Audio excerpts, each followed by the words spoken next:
For most of human history, staying alive did not guarantee staying young. Two people could survive the same winters, eat the same food, walk the same ground, and still seem to move through time at very different speeds. One body held together a little longer, while another began to wear down early, as if age were not simply a matter of years but a record of burdens carried in silence. If growing older is natural, why has aging never unfolded evenly among humans? And why do some humans stay young while others age quickly? If you imagine two people sitting beside the same small fire at the end of a long day, there is often a quiet difference between them that cannot be explained by age alone. Their years may be the same, counted through the same passing seasons, yet one face carries a deeper sense of wear, as if time has pressed more firmly upon it, while the other seems to have been touched more lightly. This is not a rare or unusual observation. It is something that appears again and again, across different places, different lives, and even across the long stretch of human history. It is easy to assume that time moves evenly, that each year adds the same weight to every person, but the human body does not seem to follow such a simple rule.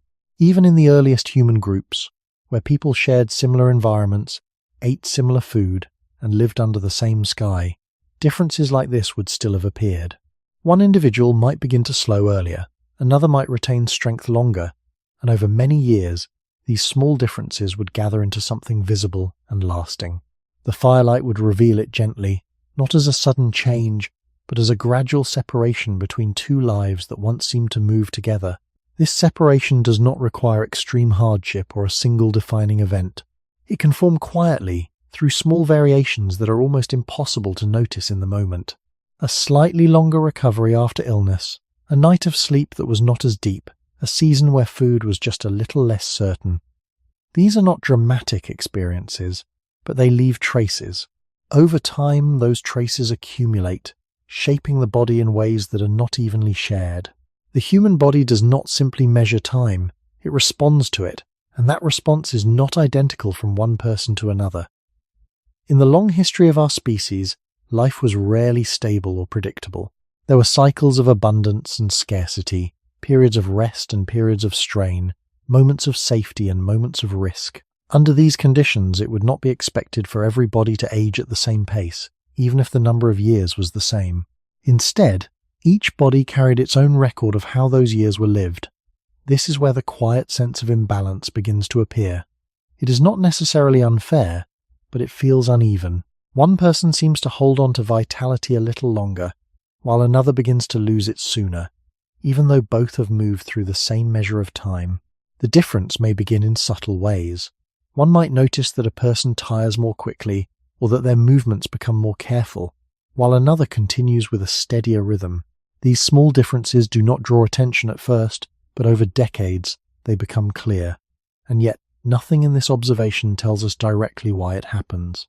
The years pass in the same way for everyone, but the bodies that carry those years do not change in the same way.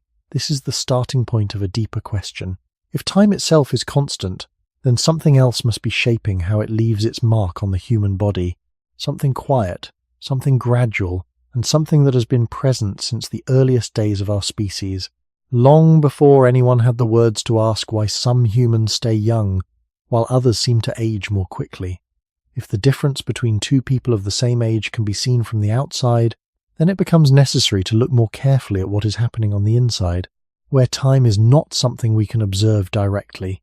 It is often assumed that the body follows the same steady rhythm as a clock, that each year leaves behind a similar trace, but this idea begins to weaken when we consider how the body actually maintains itself.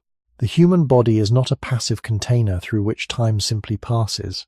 It is an active system, constantly adjusting, repairing, and responding to what it encounters. Every day, small changes take place beneath the surface. Cells are replaced, tissues are repaired, and damage, when it occurs, is managed in ways that are not always visible. This ongoing process does not move at a fixed speed, and it does not operate in exactly the same way for every person.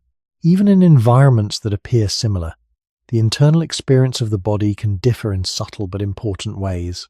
One body may restore itself slightly more efficiently after strain, while another may carry forward a small amount of unresolved wear. At first, these differences are too small to notice. They do not appear in a single day or even in a single year, but they accumulate slowly, forming a second kind of timeline that exists alongside the passing of years. This timeline is not measured by calendars, but by the balance between damage and repair. In the long history of human life, this balance was constantly being tested. Early humans lived in conditions where the body was required to adapt continuously. There were no stable patterns of comfort. Sleep could be interrupted by noise or danger, food could vary from one period to another, and physical effort was often necessary for survival. Under such conditions, the body's internal processes were rarely given a consistent rhythm. Some individuals may have experienced slightly more stable conditions, even within the same group, while others may have faced repeated interruptions to rest and recovery.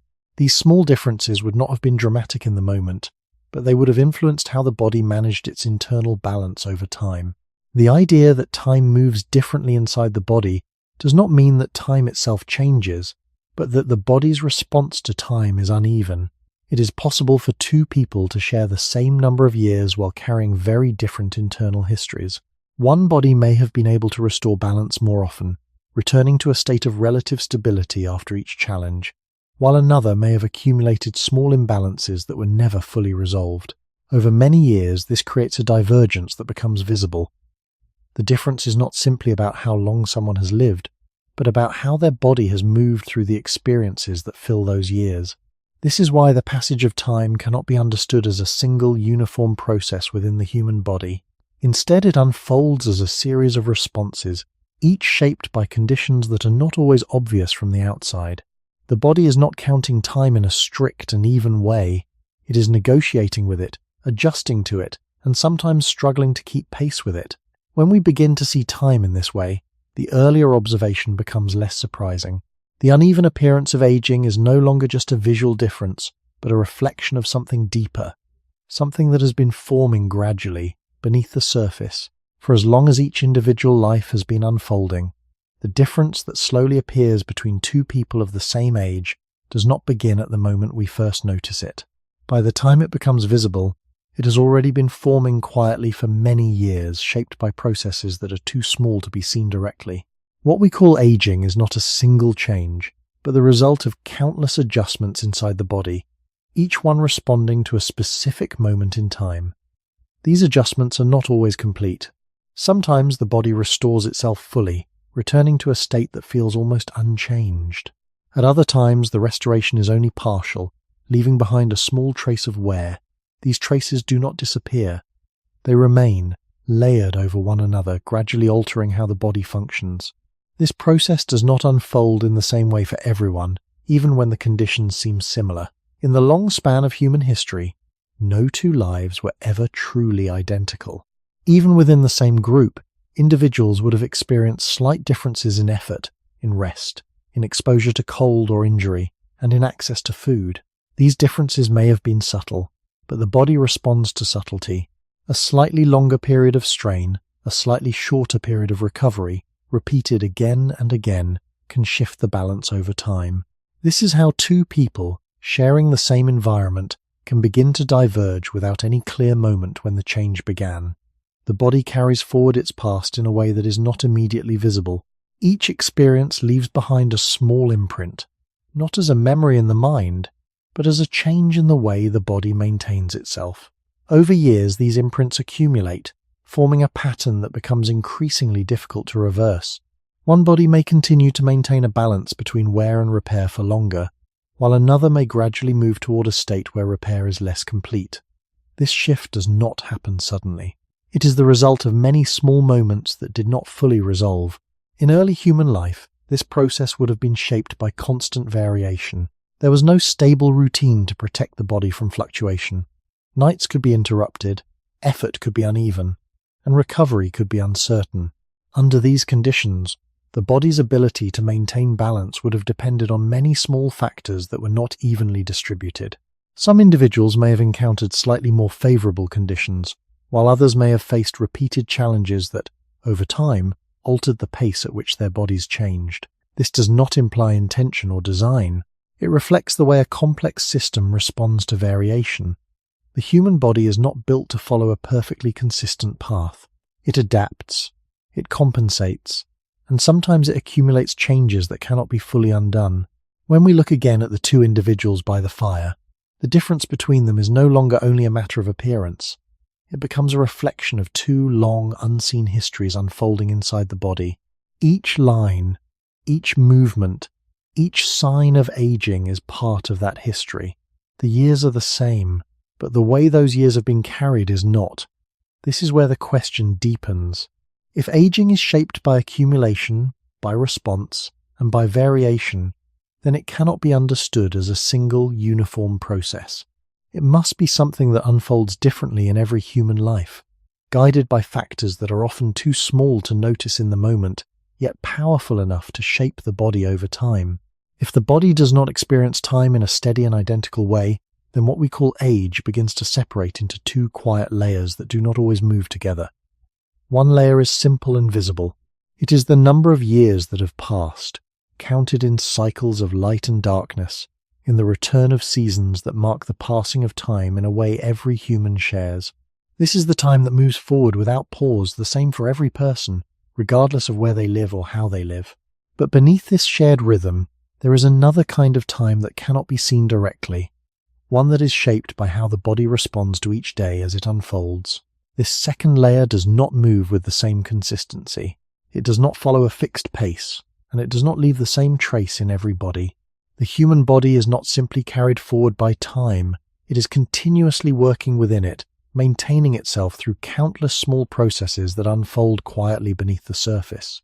Cells are replaced, tissues are repaired, and small forms of damage are managed as they appear. These processes do not stop, even for a moment, and yet they do not operate at the same efficiency in every individual. Even when two people live in similar environments, their bodies may respond differently to the same conditions.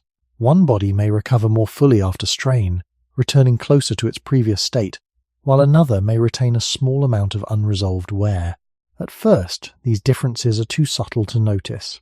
They do not change how a person looks in a short period of time, and they do not draw attention to themselves, but they are present, and they accumulate slowly, forming a second kind of timeline that exists alongside the visible passage of years. This internal timeline is not measured by numbers, but by the balance between what is worn down and what is restored. In the long history of human life, this balance was rarely stable. Early humans lived in conditions where the body was required to adjust constantly. There was no consistent pattern of rest or comfort. Sleep could be interrupted by noise or danger, physical effort could vary from day to day, and food was not always available in predictable ways. Under these conditions, the body's internal processes were shaped by variation rather than stability. Some individuals may have experienced slightly more consistent periods of recovery, even within the same group, while others may have faced repeated disruptions that prevented full restoration. These differences would not have been dramatic in a single moment, but they would have influenced how the body moved through its internal timeline over many years. The idea that time moves differently inside the body does not mean that time itself changes. It means that the body's interaction with time is not uniform. Two people can share the same number of years while carrying very different internal histories. One may have spent more time in a state where repair kept pace with strain, while another may have accumulated small imbalances that were never fully resolved. Over long periods, this creates a divergence that becomes visible, even though the outer measure of time remains unchanged. When we begin to see age in this way, it becomes clear that it is not only a count of years, but a reflection of how those years have been lived within the body. The difference between two people of the same age is no longer a simple mystery. It becomes a sign that time, while constant in its passage, does not leave the same imprint on every human life. If two people can share the same age in years while carrying different states of the body, then the next question is not only what time is, but how the body receives it. A year is the same length for everyone, yet a year is never the same experience for every body. The difference does not begin in the calendar. It begins in the quiet exchange between the body and the world around it. Every day, the human body is meeting conditions it must interpret. It responds to cold and heat, to effort and rest, to hunger and nourishment, to calm and disturbance. None of these responses are completely separate. They become part of a larger pattern, and over time that pattern begins to shape the pace at which the body changes. This is why the body's age cannot be understood only as a number. It is also the result of how well the body has been able to absorb strain, recover from it, and return to balance again and again across the years. In the earliest human settings, this balance would have been difficult to protect. Life did not offer a stable background against which the body could quietly maintain itself. A person might sleep lightly for many nights in a row, walk long distances, face changing temperatures, or move through periods when food was less certain. None of these conditions automatically meant early decline, but each one asked something of the body. The body had to answer, using energy, repair, and adjustment. When those answers were sufficient, the body could continue with relatively little visible change. When they were only partly sufficient, something small could be carried forward, a little more fatigue left unresolved, a little more tissue strain not fully restored, a little more imbalance in the systems that keep the body steady. These are not dramatic failures. They are small departures from full recovery, and because they are small, they often go unnoticed. But years are built from small things. A body does not suddenly become older in appearance or function all at once. It moves there gradually, through thousands of moments in which repair either keeps pace or falls slightly behind. This helps explain why two people standing in the same historical world might still age differently. Even if they belonged to the same group and shared the same broad environment, they were not living the same internal life. One might have moved through strain with a slightly stronger rhythm of restoration. Another might have experienced repeated demands that left less room for full recovery. Over time, those differences would become part of the body's history. This is the deeper meaning of biological time. It is not a second clock hidden somewhere inside the body. It is the accumulated effect of how the body has managed the passing years. It reflects not only exposure to difficulty, but the body's ability to answer difficulty without carrying too much of it forward. Some bodies seem to hold their structure longer, not because they escaped time, but because the balance between wear and repair remained steadier for longer. Other bodies seem to change faster, not because time moved more quickly around them, but because each year left behind a slightly heavier residue. When we look at aging in this way, the visible signs begin to make more sense. They are not random, and they are not always tied neatly to the number of birthdays a person has had. They are the outward shape of an inward history. The face, the posture, the pace of movement, the resilience of the body in later years all reflect how time was processed, not merely how much time passed. That is why age and years and age in the body can drift apart so quietly. The calendar remains simple, but the body never is. If age in the body is shaped not only by time, but by how time is processed, then the difference between two people begins to look less like a mystery and more like a slow divergence that has been forming for years. What appears at the surface as early aging or prolonged youth is not created in a single moment. It is the result of a long sequence of small outcomes, each one adding a subtle weight to the body's condition. These outcomes are not always dramatic, and most of them pass without notice. The body does not signal every minor imbalance, and it does not always reveal when recovery has been incomplete. Instead, it continues forward, carrying with it a quiet record of what has been restored and what has been left unresolved. Over time, this record becomes more influential than the simple count of years. In early human life, this process would have been shaped by constant variation in daily conditions. No 2 days were exactly the same, and no two individuals experienced those days in exactly the same way. Even within a shared environment, small differences in exposure, effort, and recovery would begin to separate one body from another. One person might experience slightly more consistent periods of rest, while another might encounter repeated interruptions. One might regain strength more fully after strain, while another might carry forward a small amount of fatigue.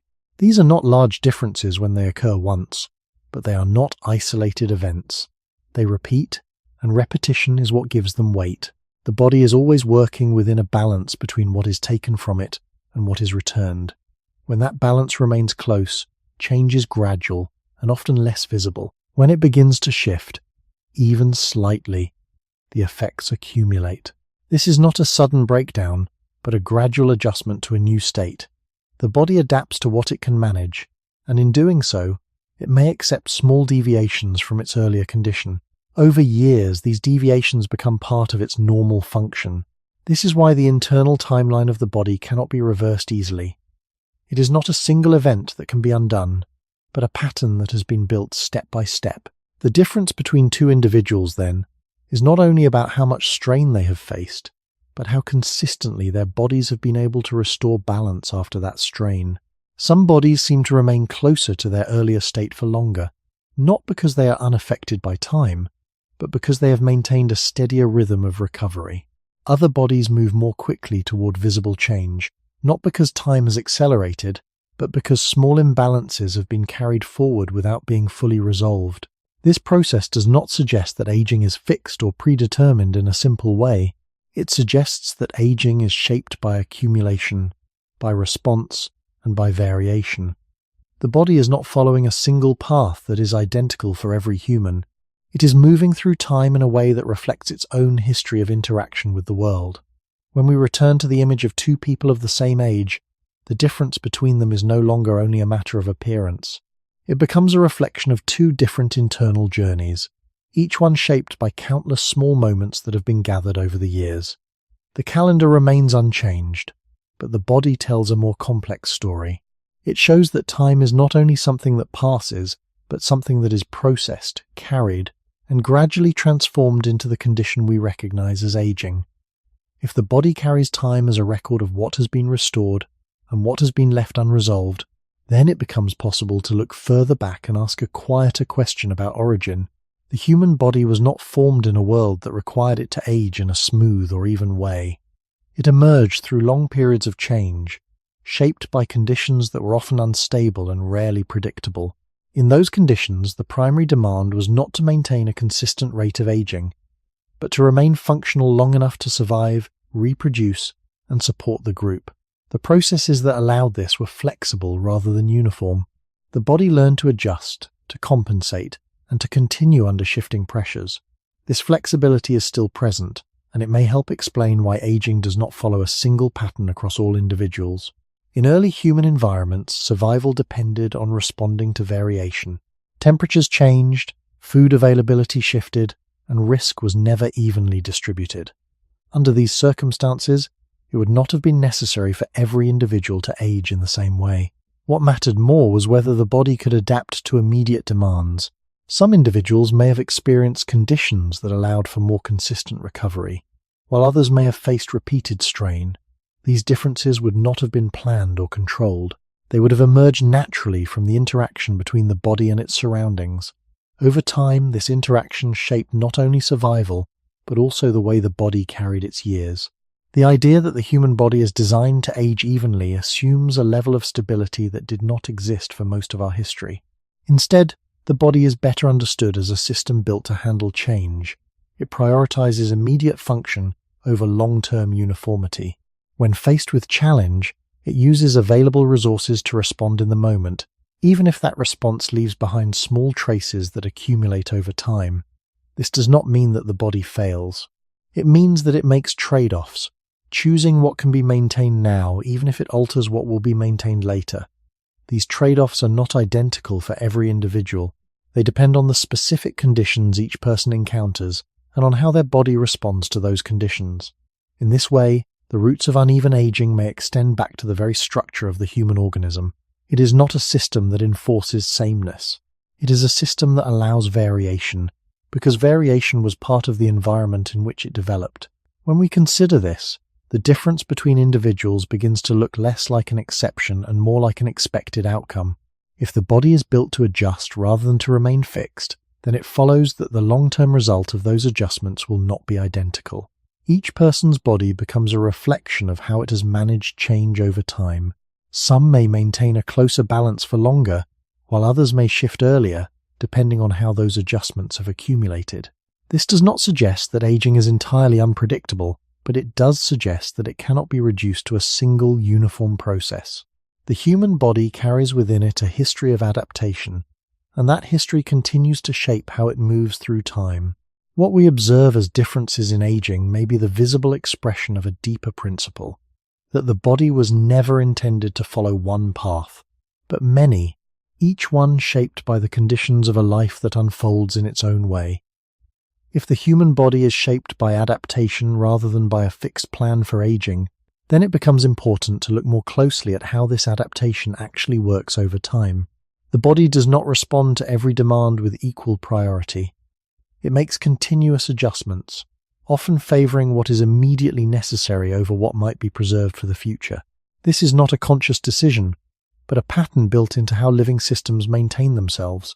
When energy, rest, or stability are limited, the body must distribute its resources carefully. It cannot restore everything at once, and it cannot maintain every system at the same level under all conditions. As a result, some processes are supported more strongly, while others receive less attention. Over short periods, this imbalance may not be noticeable. The body continues to function, and life continues without interruption. But over longer spans of time, these small differences in allocation begin to leave a trace. In early human environments, this pattern would have been present in a very direct way. There were no consistent reserves of comfort that allowed the body to maintain itself evenly across all conditions. Periods of effort, exposure, and uncertainty were part of ordinary life. Under such conditions, the body's internal priorities would have shifted frequently. When physical effort was required, energy would be directed toward movement and immediate survival. When food was limited, the body would conserve and adjust, reducing what could not be fully supported. When rest was interrupted, recovery would be incomplete, and some processes would remain partially restored. These shifts were not failures. They were necessary responses that allowed the individual to continue functioning in a changing environment. But each response carried a cost, even if that cost was small. A system that is repeatedly asked to adjust in this way does not return to an identical state each time. It moves gradually, adapting to what is possible rather than maintaining what was once ideal. This gradual movement creates a path that is unique to each individual. Two people living in the same group might face similar conditions, but not in exactly the same sequence or intensity. One might experience slightly more stable periods of rest, while another might encounter more frequent disruptions. One might have moments of recovery that allow the body to return closer to balance, while another might accumulate small deficits that are never fully resolved. Over years, these differences shape the internal condition of the body. They do not produce immediate or dramatic outcomes, but they influence how the body changes as time continues. This is why the idea of a single, uniform aging process becomes difficult to sustain. The body is not moving along a predetermined path that unfolds in the same way for everyone. It is following a path that emerges from its own history of adjustment. The visible signs of aging are not only the result of time passing, but the result of how the body has distributed its resources across that time. Some bodies maintain a steadier balance between immediate demands and long-term maintenance, allowing them to preserve certain functions for longer. Others may meet more frequent demands that require trade-offs, gradually shifting the body away from its earlier state. This does not imply that one path is correct and another is flawed. It reflects the reality that the human body is a system that must operate within limits, and those limits are not encountered in the same way by every individual. When we consider aging through this lens, the difference between individuals becomes more understandable. It is not simply that time acts differently on each person, but that each body has navigated time through a series of adjustments that are never exactly the same. The result is a range of outcomes that appear as faster or slower aging, even though they arise from the same underlying process of adaptation. If the body has always managed life through adjustment and trade-off, then the final step in this line of thought is to see that uneven aging may not be a strange deviation from human design, but one of its natural consequences. The human organism did not emerge in a stable world that rewarded uniform outcomes. It emerged in environments that changed across seasons, across regions, and across generations. In such a world, the body did not need to keep every individual on the same path. It needed to remain flexible enough for different individuals to survive under different conditions.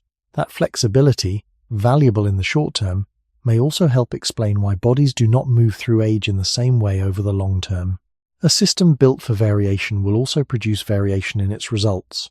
This does not mean that aging is random. It means that aging is shaped by many layers of response, rather than by one fixed rule. The body is constantly balancing immediate survival with longer-term maintenance. It does this quietly, often without any visible sign at the time, but every adjustment has a consequence.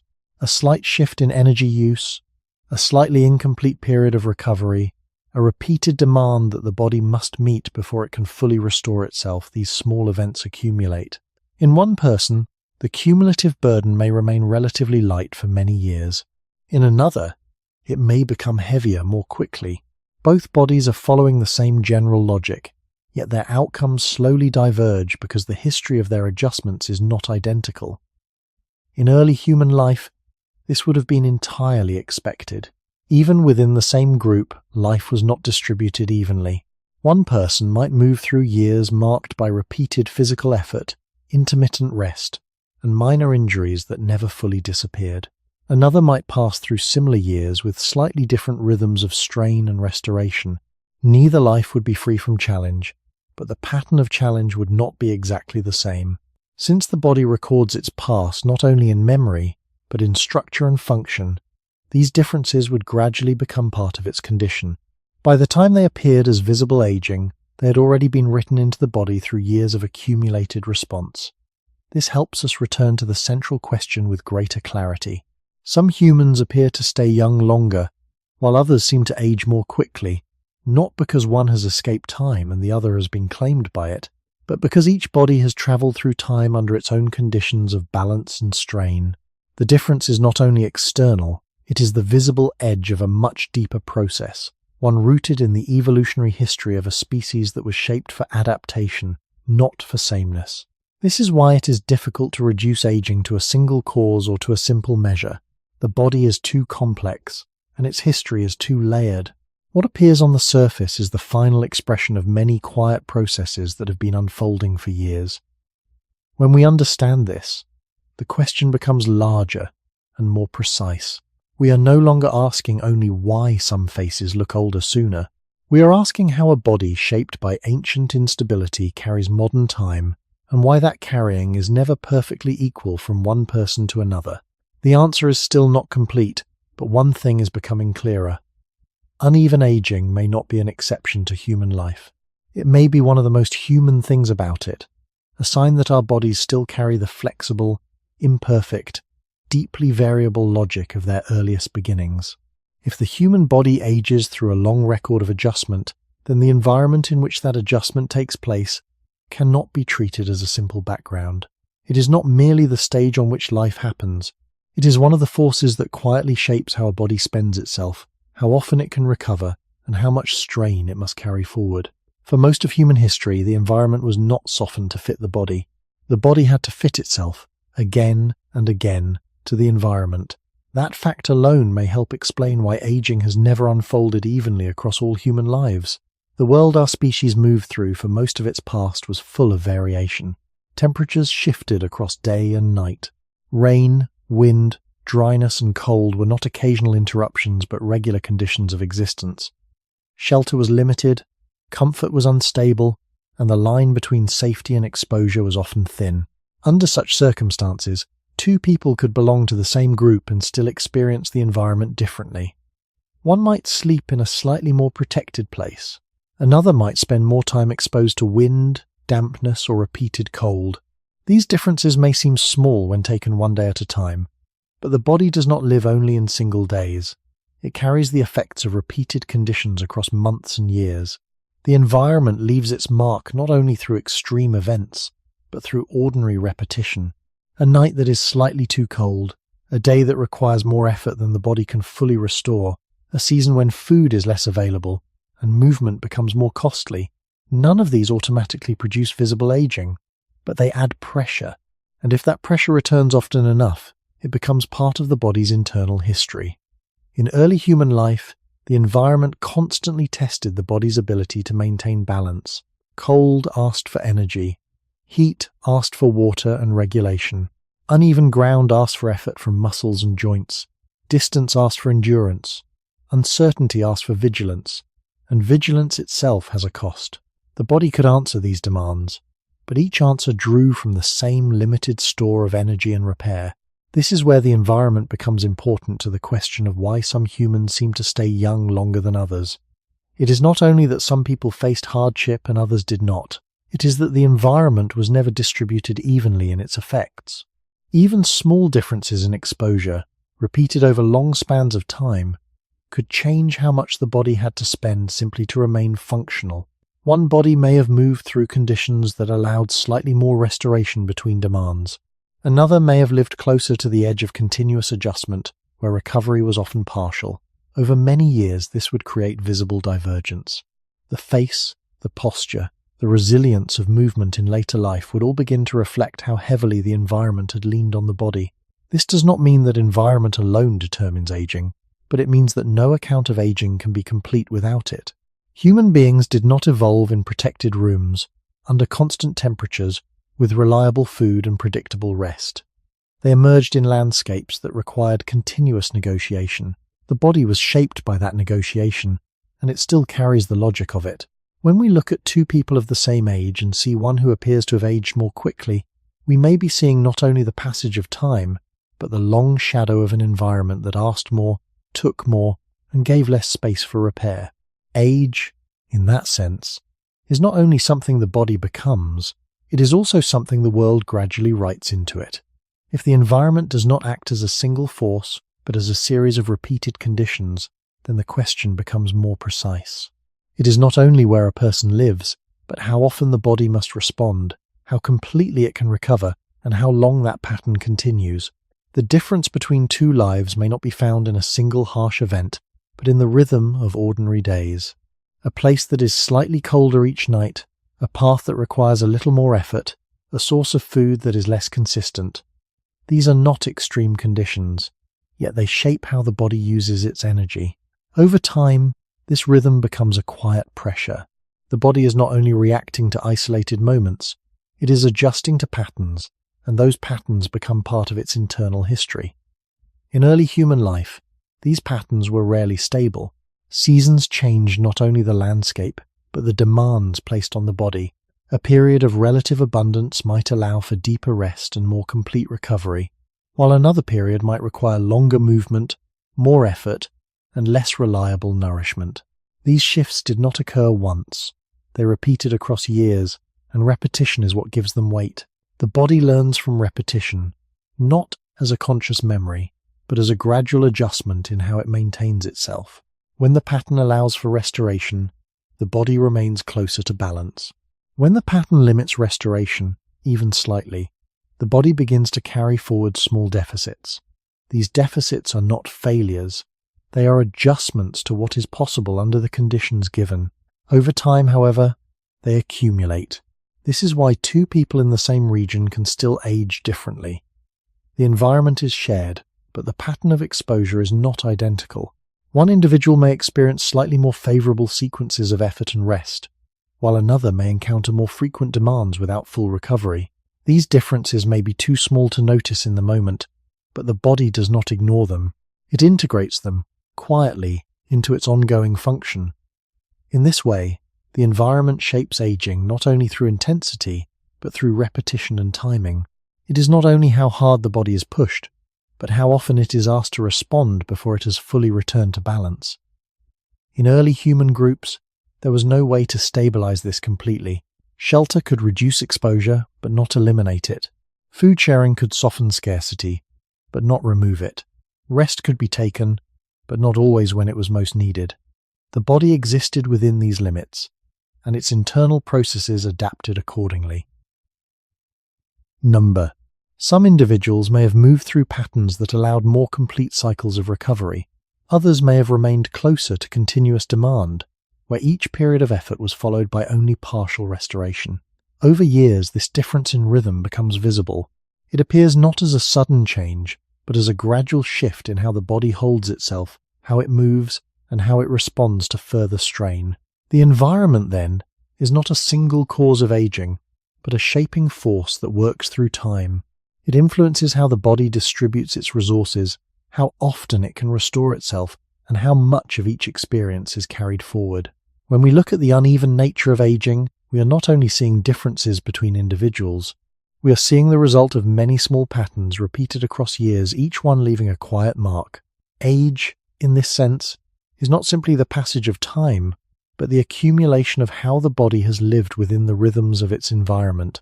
If the environment shapes aging through repeated patterns of demand, then one final point becomes clear. The body does not age, only because it exists in nature. It ages in part because nature is uneven, and because no human being passes through that unevenness in exactly the same way. For most of human history, the world was not arranged to protect the body from small daily losses. It offered resources, but not always at the right time. It offered shelter, but not always enough. It offered periods of recovery, but often between stretches of effort that had already taken something from the body. This does not mean that life was only harsh. It means that the relationship between the body and the world was always active, always requiring adjustment, and never perfectly equal from one individual to another. When that relationship continues for years, it becomes one of the hidden reasons why two people of the same age may not seem to stand at the same stage of life. In early human settings, no one lived outside the environment. The ground underfoot, the air at night, the need to move, the unpredictability of seasons, all of these entered the body as demands. Some demands were obvious. Cold required heat from within. Distance required muscle and endurance. Hunger required the body to continue with less than it preferred, but other demands were quieter. Slight discomfort during sleep, repeated low-level exposure to dampness, the need for constant alertness, the strain of carrying, bending, climbing, and weighting, these did not announce themselves as major events. Yet they were exactly the kind of repeated conditions that shaped the body over time. The body can answer such demands, but it answers them by spending energy, by delaying full repair, and by adjusting its priorities. What is spent once may be replaced. What is spent, again and again, with only partial restoration, begins to alter the body's long-term condition. This is where the environment becomes more than a setting. It becomes a slow influence on the pace of aging. Even within the same group, the environment would not have leaned on every person with equal weight. One person might have taken on more movement, more carrying, more exposure during difficult periods. Another might have had slightly more protected sleep, slightly more reliable access to food, or slightly fewer interruptions to recovery. These differences do not need to be dramatic to matter. The body is sensitive to repetition, and a small difference repeated over many years becomes a meaningful divergence. By the time this divergence appears in the face, the posture, or the resilience of the body, it has already been forming for a long time. In this way, aging reflects not only what the body is, but what the world has consistently asked of it. This also helps explain why aging cannot be reduced to a single internal cause. The body does not exist apart from its surroundings. It is always in exchange with them. It takes in pressure, responds, restores, compensates, and carries forward what could not be fully resolved. The environment is one of the oldest parts of that exchange. Long before modern medicine, long before controlled indoor life, long before regularized comfort, human bodies were learning to survive inside fluctuating conditions. Some did so in a way that preserved balance a little longer. Others did so in a way that left more visible traces of strain. Neither outcome would have been strange in the deep history of our species. In fact, difference itself may have been normal. When we look at uneven aging through this lens, the question becomes less about why one body failed to age correctly, and more about how each body has been shaped by the long and unequal conversation between itself and the world around it. Time passes through every human life, but the world decides, in part, how heavy that passage will feel inside the body. If the environment shapes how much the body must respond, then food shapes whether the body can fully respond at all. For most of human history, eating was not a steady condition but a shifting pattern. There were times when food was available and times when it was uncertain, and this rhythm did not always follow a predictable schedule. The body did not receive the same amount of nourishment each day, nor did it always receive it at the moment it was most needed. Instead, it moved through cycles of having enough, having less, and sometimes having to continue without full replenishment. These cycles did not only affect energy in the moment, they influenced how the body maintained itself over long periods of time. When food is sufficient, the body can support both immediate activity and the slower processes of repair. It can replace what has been used, restore what has been strained, and maintain a balance that keeps change gradual. But when food is limited, even slightly, the body must adjust. It begins to direct its resources toward what is most necessary for immediate survival, while other processes are supported less fully. This adjustment is not a failure. It is a way of continuing under constraint. However, like all adjustments, it leaves a trace. If the body repeatedly enters periods where nourishment is not quite enough to support full restoration, then small amounts of wear may be carried forward. These are not dramatic deficits. They do not stop the body from functioning, but they accumulate quietly, shaping how the body changes over time. In early human life, these cycles of abundance and scarcity were a normal part of existence. Food was gathered, hunted, or found, and its availability depended on conditions that were not always stable. A successful period might provide enough for several days, followed by a time when resources were less certain. Even within the same group, access to food could vary slightly between individuals. One person might eat a little more during a successful period, another a little less. One might recover more fully between efforts, while another might continue with a small gap between what was needed and what was received. These differences would not have been obvious at the time, but the body responds to patterns, not just to single events. When a pattern of incomplete replenishment repeats across months and years, it becomes part of the body's internal condition. The balance between what is used and what is restored begins to shift.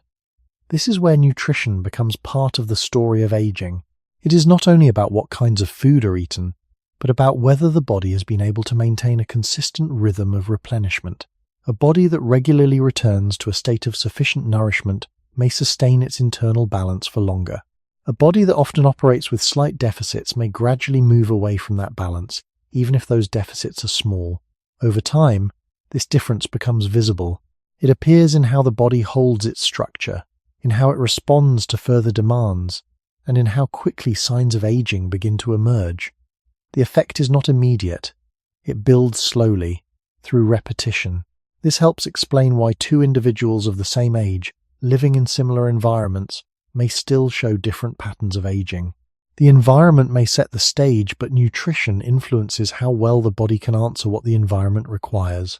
It determines whether the body can fully restore itself after each demand, or whether it must carry a small part of that demand forward.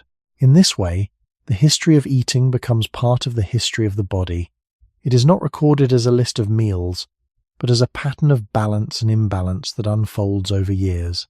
When we look at aging through this lens, we begin to see that it is not only shaped by time or by exposure, but also by whether the body has been given enough, often enough, to return to itself after being asked to give something up. If food arrives in cycles rather than as a steady flow, then the body is not only nourished, it is also trained. Over long periods of time, repeated patterns of eating and not eating shape how the body prepares for the next day, the next effort, and the next period of uncertainty. This shaping is quiet. It does not announce itself, and it does not produce immediate visible change. Yet it influences how efficiently the body can restore what has been used, and how much it must carry forward when restoration is incomplete. In early human life, these patterns were rarely regular. Meals were not evenly spaced, and they were not guaranteed. A person might eat more after a successful hunt or a fortunate gathering, and then eat less during days that followed. The body learned to move through these shifts, storing when it could, conserving when it needed to, and continuing even when conditions were not ideal. This ability allowed survival, but it also introduced variation in how each body managed its internal balance. Even small differences in timing and quantity could matter when repeated across years. One individual might experience longer gaps between periods of nourishment, while another might have slightly more consistent access. One might eat after extended effort, allowing the body to begin restoration sooner, while another might delay that restoration because food was not immediately available. These differences are not dramatic in isolation. They are part of ordinary life. But the body responds to sequences, not just to single moments. When the sequence of effort followed by delayed nourishment repeats, the body must operate longer without full support. When nourishment arrives sooner or more consistently, restoration can begin earlier and proceed more completely.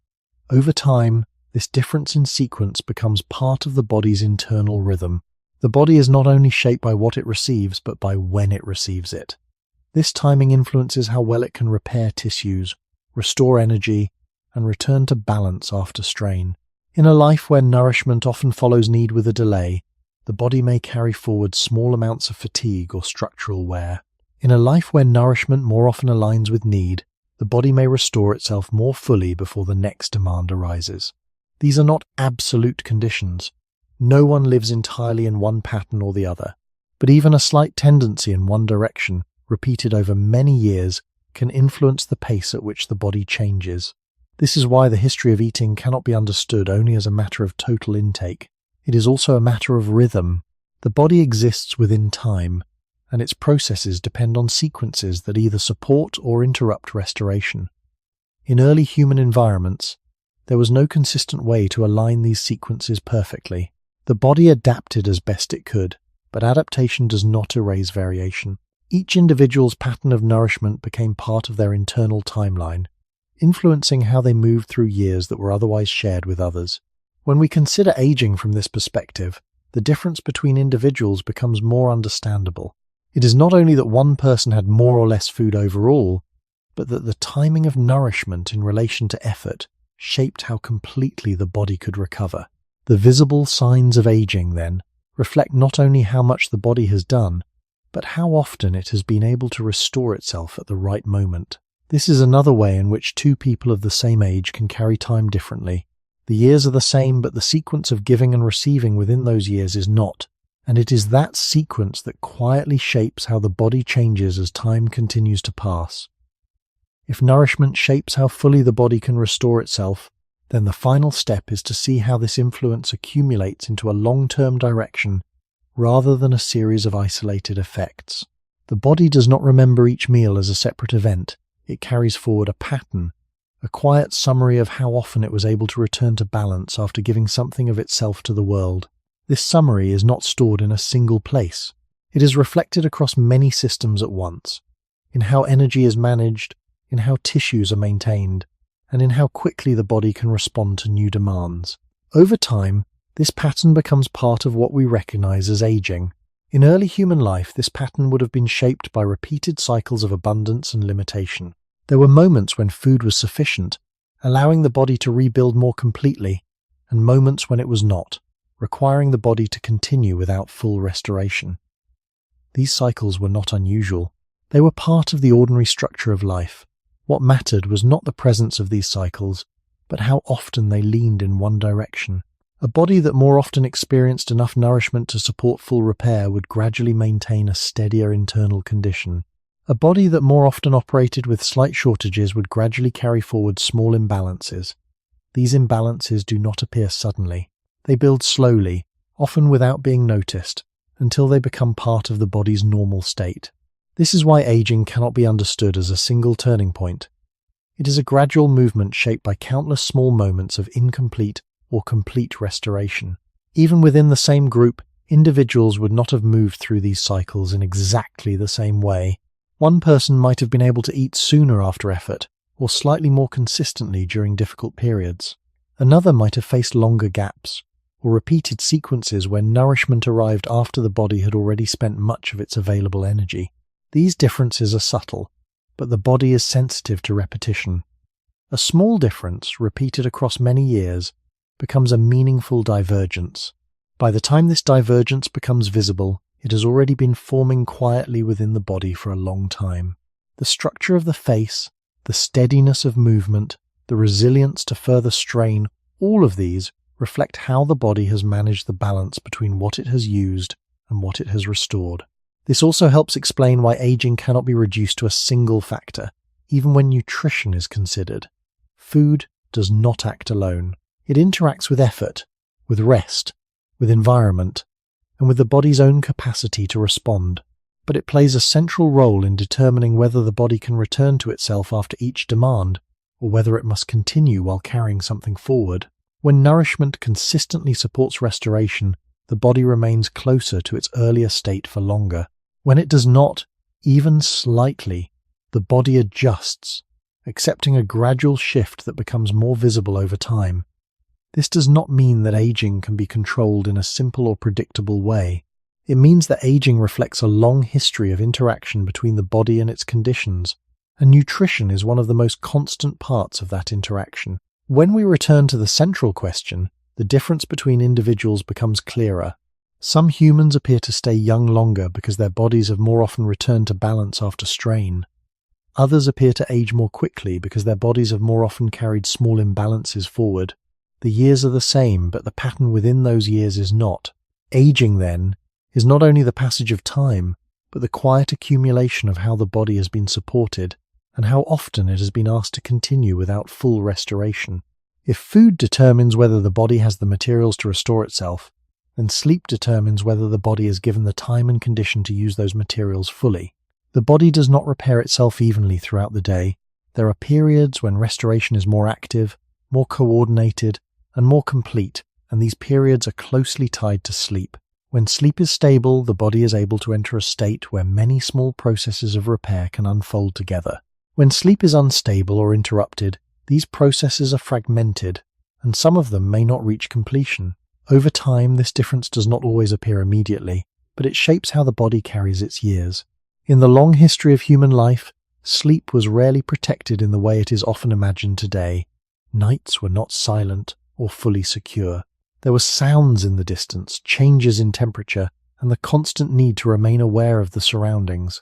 Even when a person lay down to rest, sleep might have been lighter, more easily broken, and less consistent from one night to the next.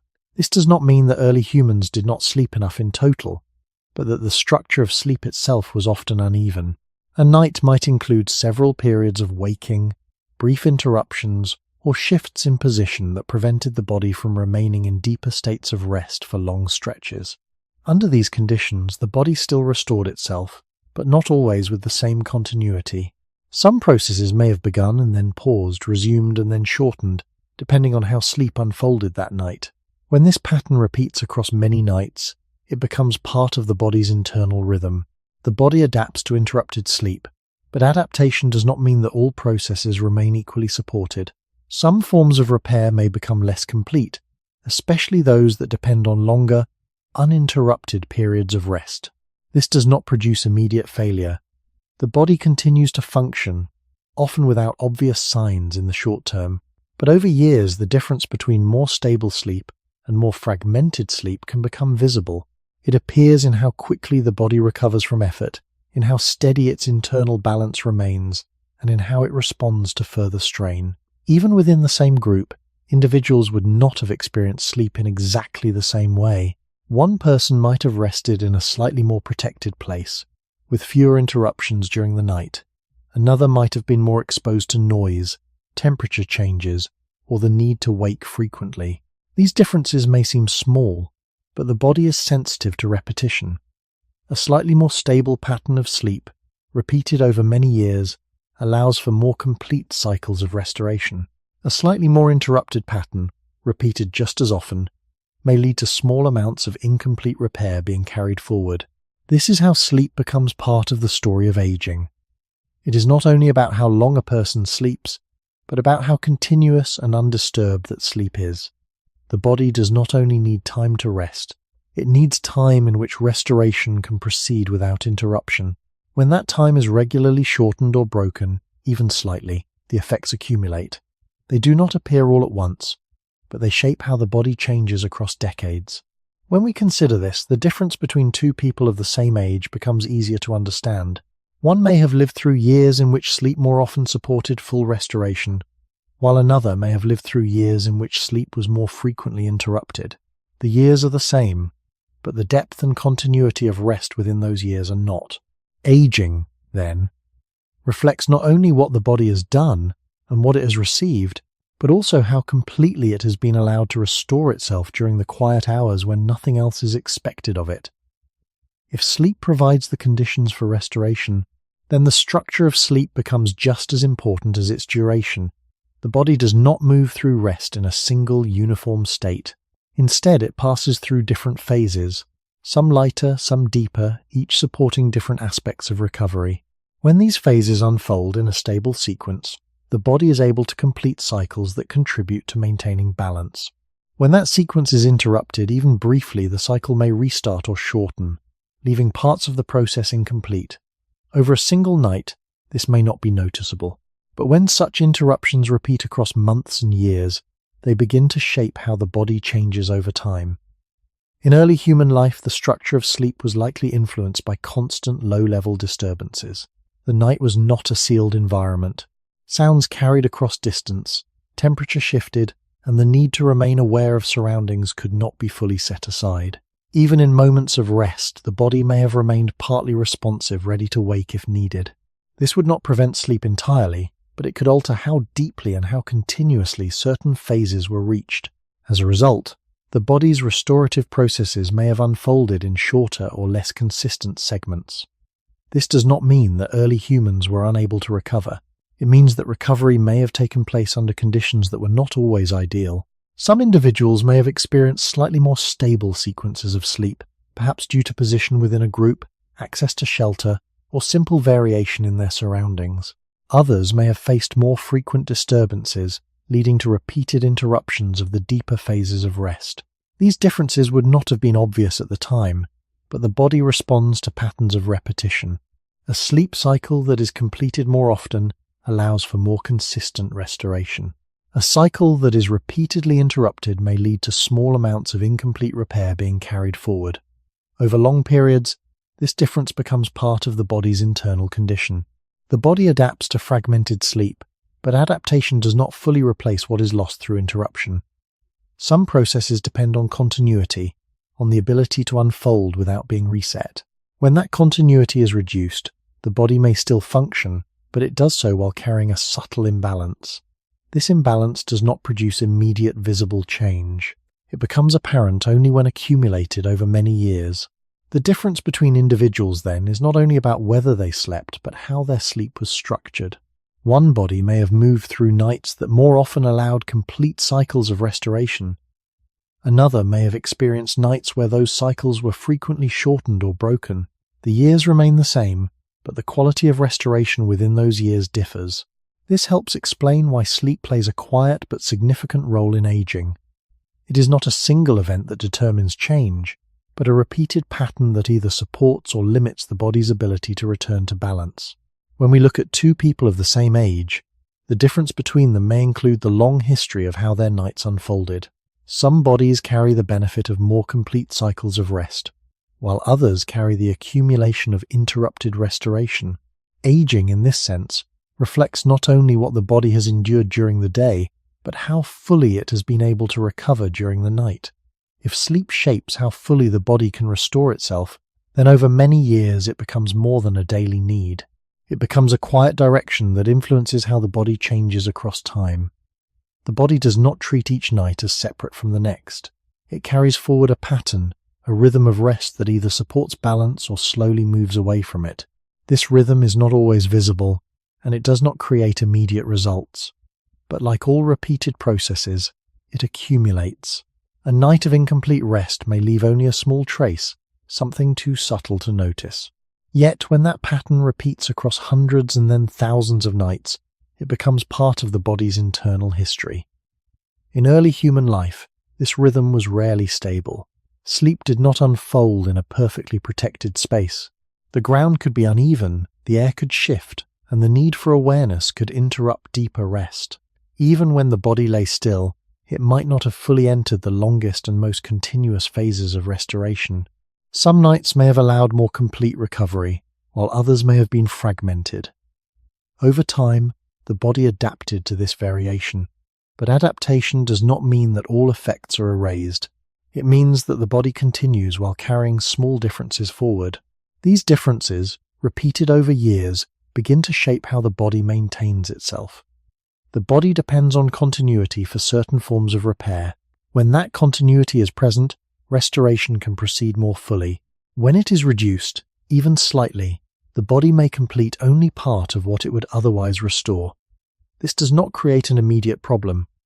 The body continues to function, often without visible signs. But the difference between full restoration and partial restoration is not lost. It is stored quietly, becoming part of the body's ongoing condition. Over long periods, this can influence how the body responds to future demands, how quickly it recovers from strain, and how steadily it maintains its internal balance.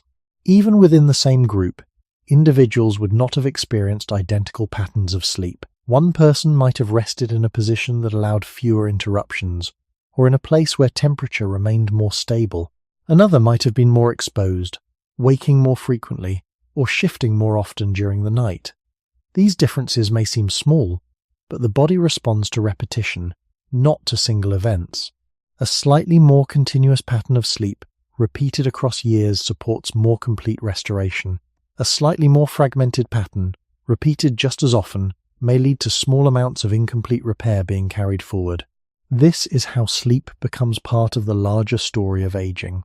It is not simply about rest in the moment, but about how consistently the body has been able to return to balance over time. When we look at two people of the same age, the difference between them may include the long accumulation of how their nights unfolded. One body may have experienced a rhythm of rest that allowed restoration to keep pace with demand. Another may have experienced a rhythm where restoration was more often interrupted, leaving small traces behind. These traces are not visible at first. They gather slowly, becoming part of the structure and function of the body. By the time they appear as differences in aging, they have already been present for many years. This helps bring the question into clearer focus. Some humans seem to stay young longer not because they have avoided time, but because their bodies have more often been allowed to complete the quiet work of restoration. Others seem to age more quickly because that work has been interrupted more often, even in small ways, across long stretches of life. The years remain the same, but the depth of rest within those years is not. Aging, then, reflects not only what the body has endured, but how completely it has been able to recover in the repeated darkness of night, where the body does its most silent work. If food shapes what the body has, and sleep shapes how the body restores, then there is another layer that quietly shapes how the body uses both, a constant background of alertness that does not fully turn off. This is not the sharp, sudden reaction to danger that appears and disappears quickly.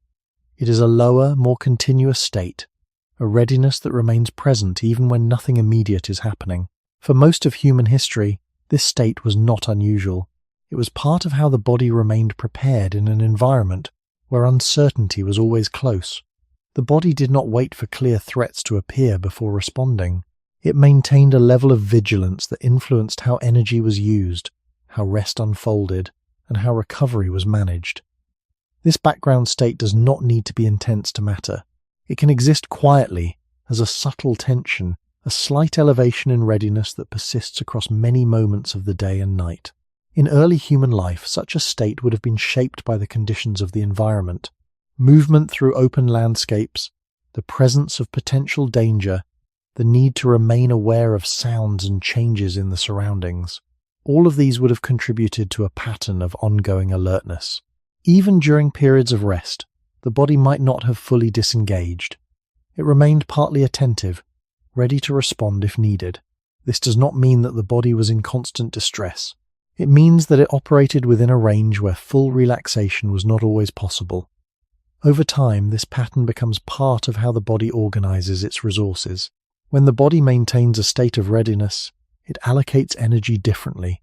Some processes are supported in ways that allow quick response, while others may receive less attention, especially those that depend on a deeper state of calm to proceed fully. This does not create immediate imbalance. The body is capable of functioning well under such conditions, but when this pattern repeats across years, it begins to influence how the body changes. Recovery may be slightly less complete, rest may be slightly less deep. Small adjustments that would normally resolve may linger a little longer. These are not dramatic differences, but they accumulate. In early human groups, individuals would not have experienced this background state in exactly the same way.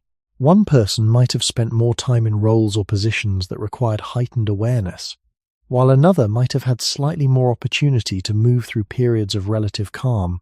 Even small differences in how often the body entered a more relaxed state could influence long-term balance. A body that more often returned to a deeper level of calm may have allowed more complete restoration.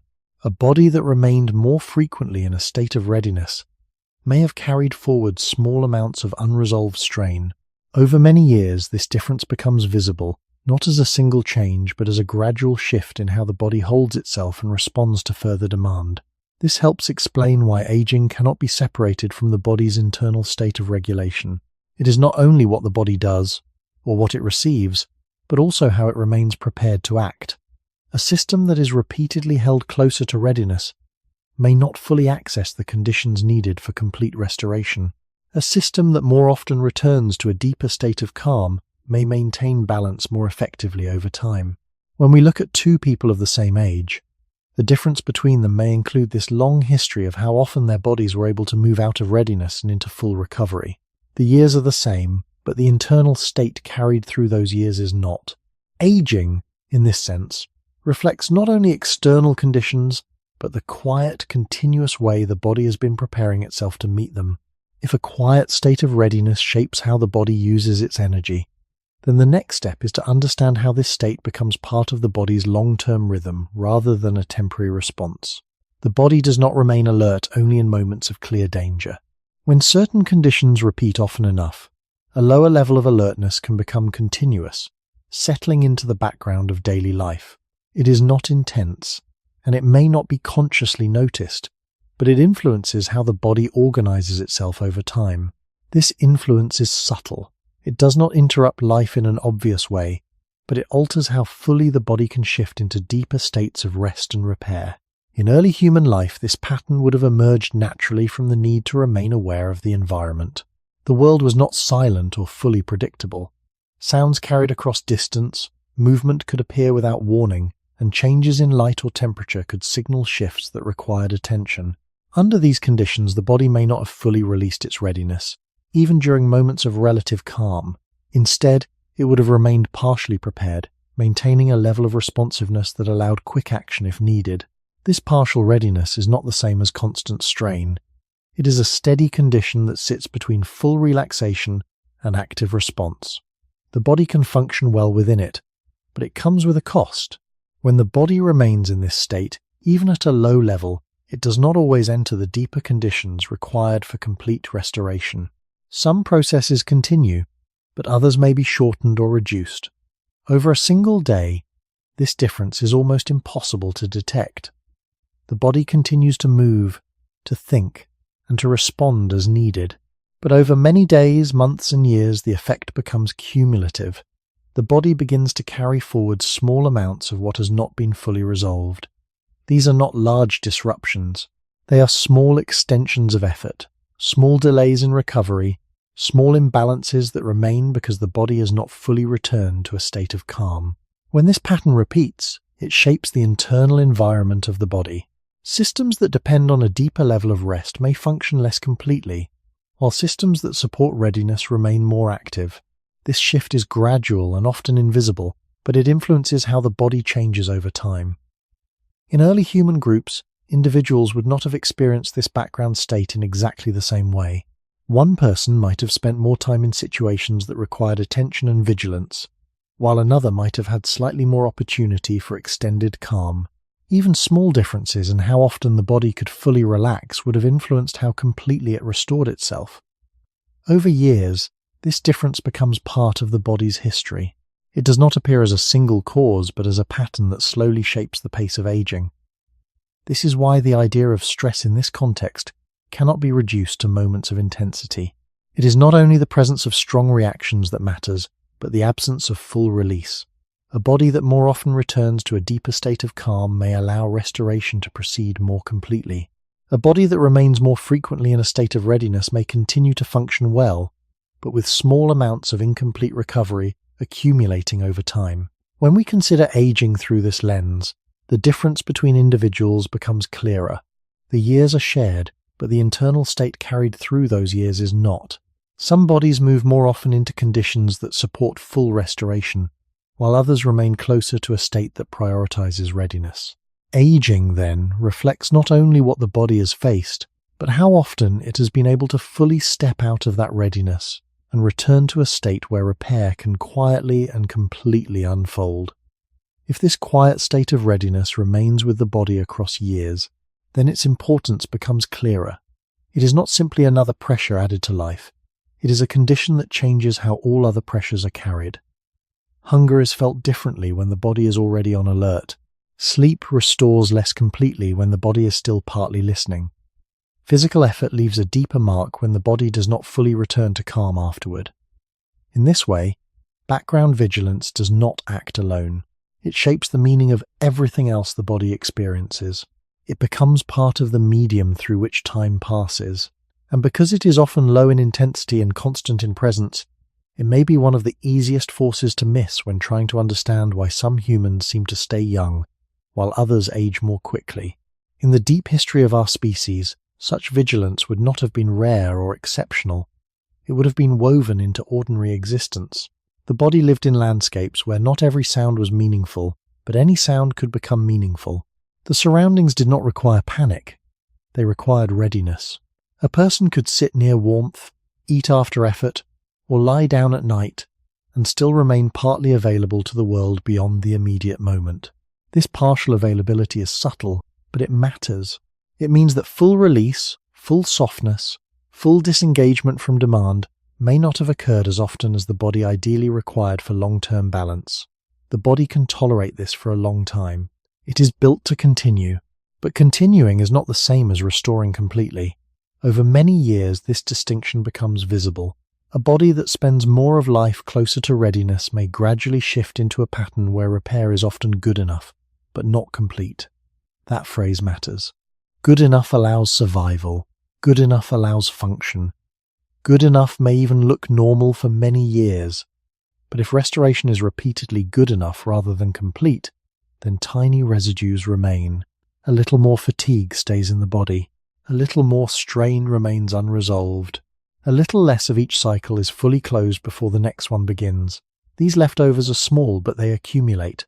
And when they accumulate across thousands of days and nights, they become part of what we recognize as aging. This helps us return to the central question with greater precision. Some humans may appear to stay young longer, not because their lives were free of demand, but because their bodies were more often allowed to descend fully out of vigilance and into true recovery. Others may appear to age more quickly because their bodies remained, for long stretches, a little too ready, a little too responsive, a little too unwilling to release their hold on the world. The difference may not have been dramatic on any single day. It may have been almost invisible, but the body records what repeats. It carries forward not only the major events of a life, but the repeated tone of that life. Was the body often safe enough to let go? Was it often calm enough to repair deeply? Or did it spend years preserving function while quietly postponing full restoration? In early human groups, these differences would not have been distributed evenly. Roles, positions, sleeping places, exposure, and simple circumstance would have shaped how often a person remained in this low-level state of readiness. One person may have carried more of the burden of watching, moving first, or staying alert at the edge of uncertainty. Another may have had slightly more moments of protected calm. These are not dramatic social categories here. They are subtle differences in lived experience, and the body is highly responsive to such differences when they repeat over time. By now, the pattern is easier to see. Aging is not only the result of years passing, it is also the result of whether the body has repeatedly completed the cycle from demand to recovery, or whether it has been held too often in the middle, still functioning, still surviving, but never fully at rest. Background vigilance belongs to that middle space. It is one of the quiet reasons why the same number of years can settle so differently into different human bodies. The calendar remains equal. The inner atmosphere of life does not. If environment, food, sleep, and quiet vigilance shape how the body carries time, then there is another layer that works more quietly still, one that does not change from day to day, but is present from the very beginning of a life. This layer is not visible, and it does not act alone, but it influences how the body responds to everything it encounters. No two human bodies begin in exactly the same condition. Even before a person experiences the world, there are small differences in how their body is built, in how it regulates itself, and in how it maintains balance under strain. These differences are not absolute instructions that determine a single outcome. They are tendencies, slight variations in how the body operates, and they become meaningful only as they interact with the conditions of life. In early human history, these variations would not have been separate from the environment. They would have been part of how individuals moved through it. One body might restore certain tissues a little more efficiently. Another might respond more strongly to changes in temperature or effort. One might maintain internal balance with slightly less fluctuation, while another might experience small shifts more frequently. None of these differences would have been obvious at first. They would not appear as clear advantages or disadvantages in a single moment. But the body does not respond only to moments. It responds to patterns, and patterns give small differences their weight. Over time, a slight tendency in how the body restores itself can influence how much wear is carried forward. A small variation in how the body manages strain can influence how often balance is fully regained. These are not large effects, but they are repeated again and again, and repetition turns small differences into meaningful divergence. In this way, two individuals living under similar conditions may still move through time differently. The environment may be shared, but the body's response to that environment is not identical. One person may be able to maintain a steadier internal condition under repeated demand, while another may accumulate small imbalances more quickly. This does not imply that one body is better than another. It reflects the natural variation that exists within a species shaped by adaptation rather than uniformity. In early human groups, this variation would have been part of how the group functioned as a whole. Different individuals responded differently to the same conditions, and this range of responses may have contributed to the resilience of the group. But for the individual, it meant that the long-term path of the body was not exactly the same as that of others, even when the years were shared. This is why aging cannot be explained by external conditions alone. The body itself is part of the explanation, not as a fixed cause, but as a set of tendencies that interact with everything the person experiences. Over many years, these tendencies influence how completely the body restores itself, how it distributes its resources, and how it responds to repeated demands. The result is a gradual divergence that becomes visible in later life. When we look at two people of the same age, the difference between them may include this quiet layer of variation that has been present from the beginning. It does not act in isolation, and it does not override all other influences, but it shapes how those influences are carried. Aging, in this sense, is not only the result of what happens to the body, but also how the body is prepared to respond. The years remain the same, but the way those years are processed is guided, in part, by these small, persistent differences that were there from the start. If these inborn differences matter, they matter not because they control destiny, but because they slightly alter the terms on which the body meets the world. The body does not age in isolation. It ages through contact, through repetition, through the long exchange between what it is asked to endure and how well it can answer. A small variation present from the beginning of life may seem insignificant on its own, yet over time it can influence thousands of moments of response. One body may return to balance a little more easily after strain. Another may remain slightly unsettled for longer. One may hold stable energy across changing conditions with a little less disruption. Another may fluctuate more noticeably under the same demands. None of this creates an immediate dividing line between people. It does not produce one clear category and another. Instead, it creates tendencies, and tendencies become meaningful because life repeats itself. In the deep history of our species, repetition was constant. The body met cold again and again, effort again and again, interrupted sleep again and again, hunger and recovery again and again.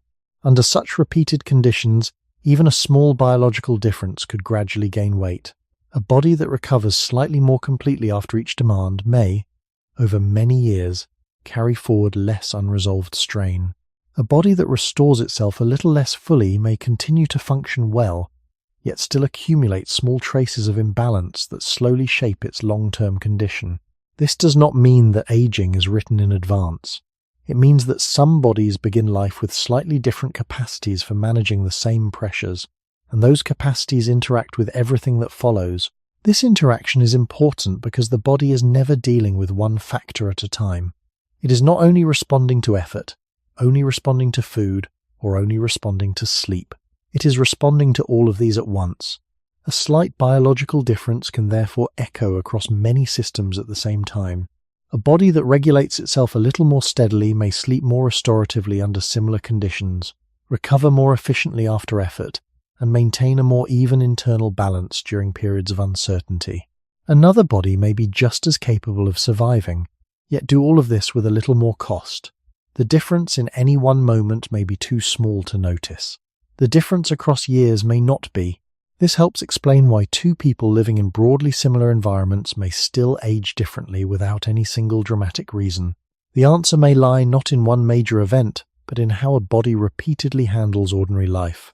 A small variation in repair, regulation, or resilience becomes meaningful because life provides so many chances for it to matter. The body records these repeated outcomes quietly. It does not announce each partial recovery or each steady recovery. It simply carries them forward. Over time, what began as a slight difference in tendency becomes part of the body's visible history. This is one reason aging can appear both familiar and uneven at the same time. The underlying process is shared by all humans, yet the path through that process is not identical. In early human groups, this range of variation would have existed naturally. Some individuals may have maintained internal stability more easily under strain. Others may have required more favorable conditions to achieve the same degree of restoration. Neither type would have stood outside ordinary human life. Both would have been part of the species' normal variation, but as years passed, these subtle differences would begin to show, not all at once and not in a perfectly predictable way, but gradually through the visible separation between bodies that had processed time differently. This is why biological variation matters most when it is understood modestly. It is not a complete explanation, and it should not be treated as one. It does not erase the role of environment, nourishment, sleep, or social life, but it helps explain why the same world can settle differently into different bodies. Some humans seem to stay younger for longer because their bodies, from the beginning, may have carried slightly different capacities for absorbing and resolving the pressures of life. Others seem to age more quickly because those same pressures leave a slightly heavier residue behind. The years remain shared. The inherited starting point is not, and that quiet difference, repeated through time, can become part of the answer. If small biological differences are present from the beginning, then their real importance appears only when life has had enough time to work upon them. A tendency is not a conclusion. It is only a slight direction, a quiet leaning in one way rather than another. On any single day, such a difference may mean very little.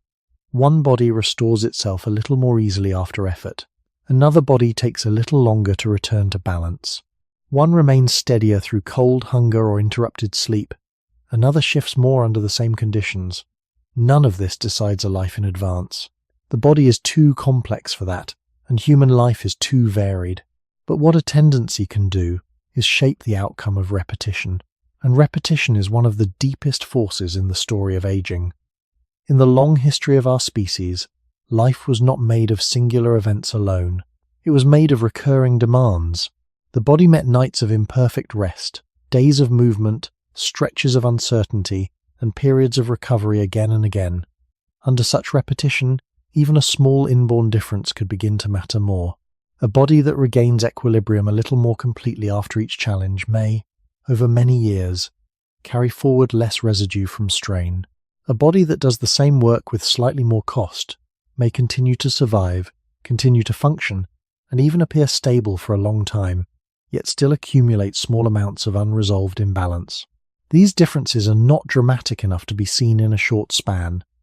They become visible only after time has had enough opportunities to repeat the pattern.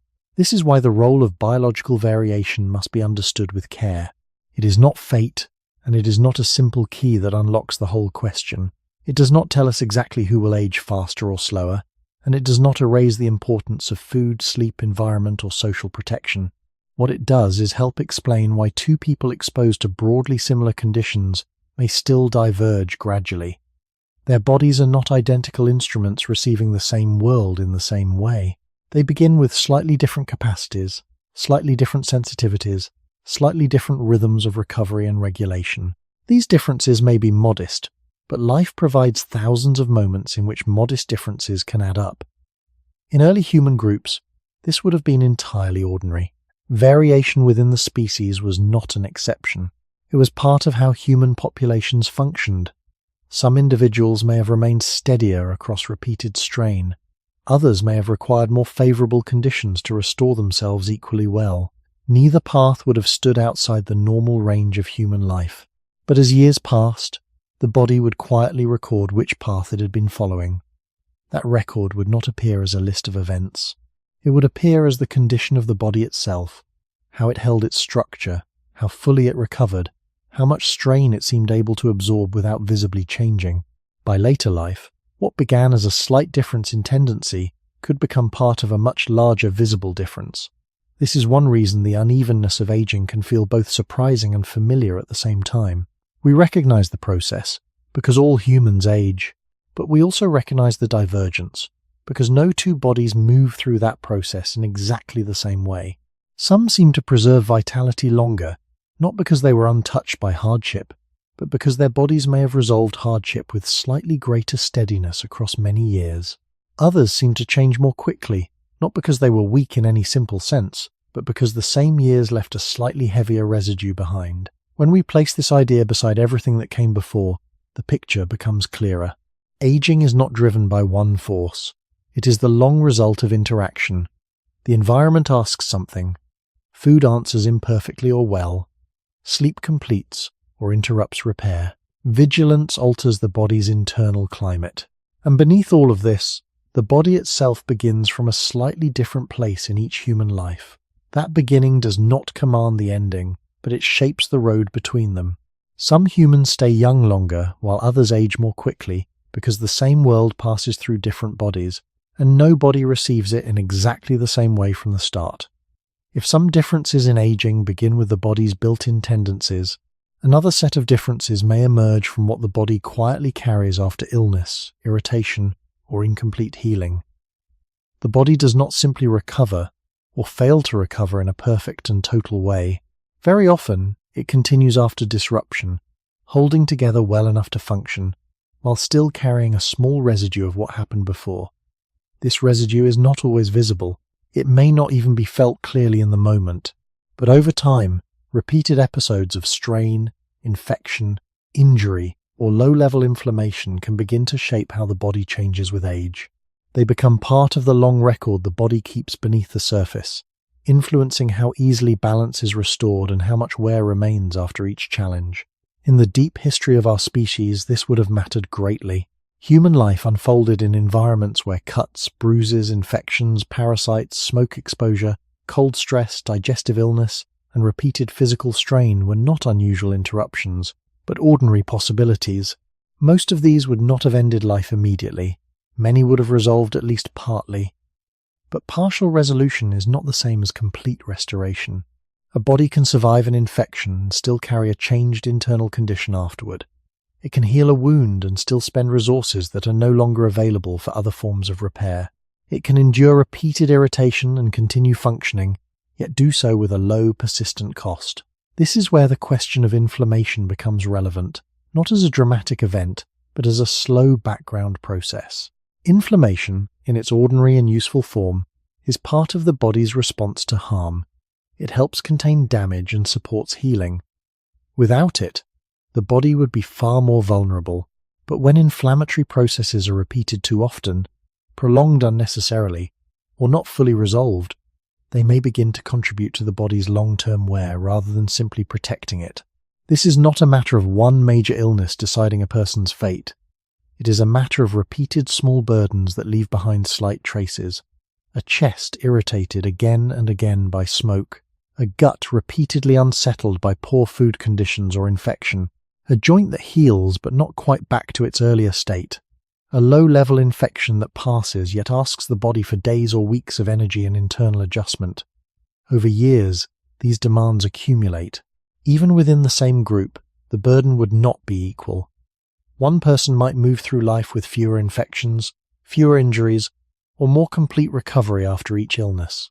Another might experience repeated disruptions that, while survivable, leave behind a slow accumulation of unresolved strain. These differences would not always be obvious at the time. Two people might appear to recover, both continuing with daily life, both surviving into later years. But the body keeps a subtler account than outward appearance alone reveals. It remembers how often it had to defend itself, how often healing was incomplete, and how often internal balance was disturbed and only partly restored. This helps explain why aging can differ so much between people whose years appear similar from the outside. The difference may not lie only in food, sleep, or exposure, but also in how much hidden repair the body has been forced to undertake across a lifetime. A body repeatedly occupied by defense and repair may have less room for quiet maintenance. It still functions, but it does so while carrying the cost of earlier disruptions. Over decades, that cost can become visible in the pace at which strength declines, resilience weakens, and the body shows signs of age. In this way, disease and chronic low-level inflammation are not separate from the story of aging. They are part of the same long process by which the body manages damage, restores what it can, and carries forward what it cannot fully resolve. Some humans seem to stay younger longer not because they escaped all illness, but because their bodies were asked to spend less of life in repeated defense and repair. Others may appear to age more quickly because that hidden labor has been heavier, more frequent, and less fully completed across the years. Time passes equally. The burden of recovery does not. If repeated illness and incomplete healing shape how the body ages, then the next question is not only whether a person became sick, but how often the body had to remain occupied by quiet repair. The body has only so much energy and coordination to distribute at any given time. When it is defending itself, containing irritation, healing tissue, or restoring internal balance after disruption, that work does not happen for free. It uses resources. It also changes priorities. Processes that support immediate defense move closer to the center, while slower forms of maintenance may be delayed, reduced, or completed less fully. This does not mean the body makes a mistake. It means the body is choosing what is necessary in the moment. But when these moments return again and again, the cost begins to accumulate. In early human life, the body would have been asked to perform this kind of quiet repair often, not always through severe disease, but through smaller and more ordinary forms of disturbance. A wound that closed but remained tender for a long time. Repeated smoke from fires drifting through the chest and throat.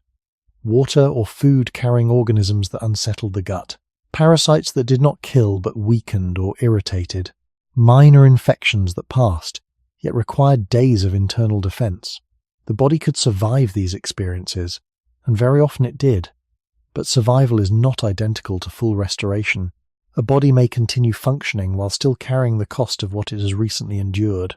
Over time, these costs begin to overlap. One episode of repair may begin before the last one has been fully completed. This is where the body's internal balance can slowly change. A person may appear outwardly recovered and yet still be spending resources on processes that remain partly active beneath the surface. If that pattern repeats often enough, the body spends more of life in some degree of defense, cleanup, or compensation. The problem is not a single event. It is the repeated redirection of energy away from quiet long-term maintenance and toward recurring repair. In this way, the body may continue to hold itself together while gradually moving further from its earlier balance. Even within the same human group, this burden would not have been evenly shared.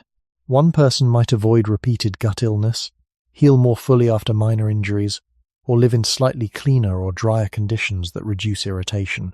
Another might carry more of that burden through repeated infections, slower healing, or more frequent internal disturbance. None of these differences would need to be dramatic to matter.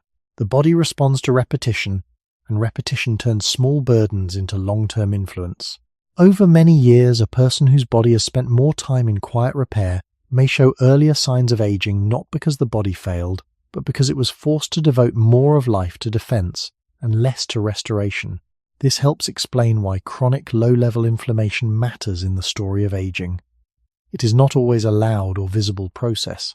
Often it is subtle, persistent, and distributed across time.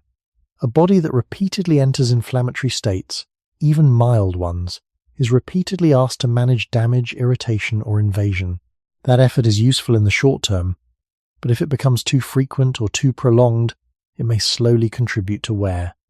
The body is not only healing, it is also spending itself in the act of healing. This makes aging more understandable as a cumulative process. The face, the posture, the resilience of movement, and the speed of decline in later life may reflect not only the passing of years, but how many times the body had to defend and repair itself along the way.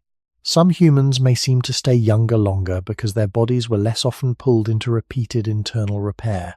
Others may seem to age more quickly because that hidden work never fully stopped.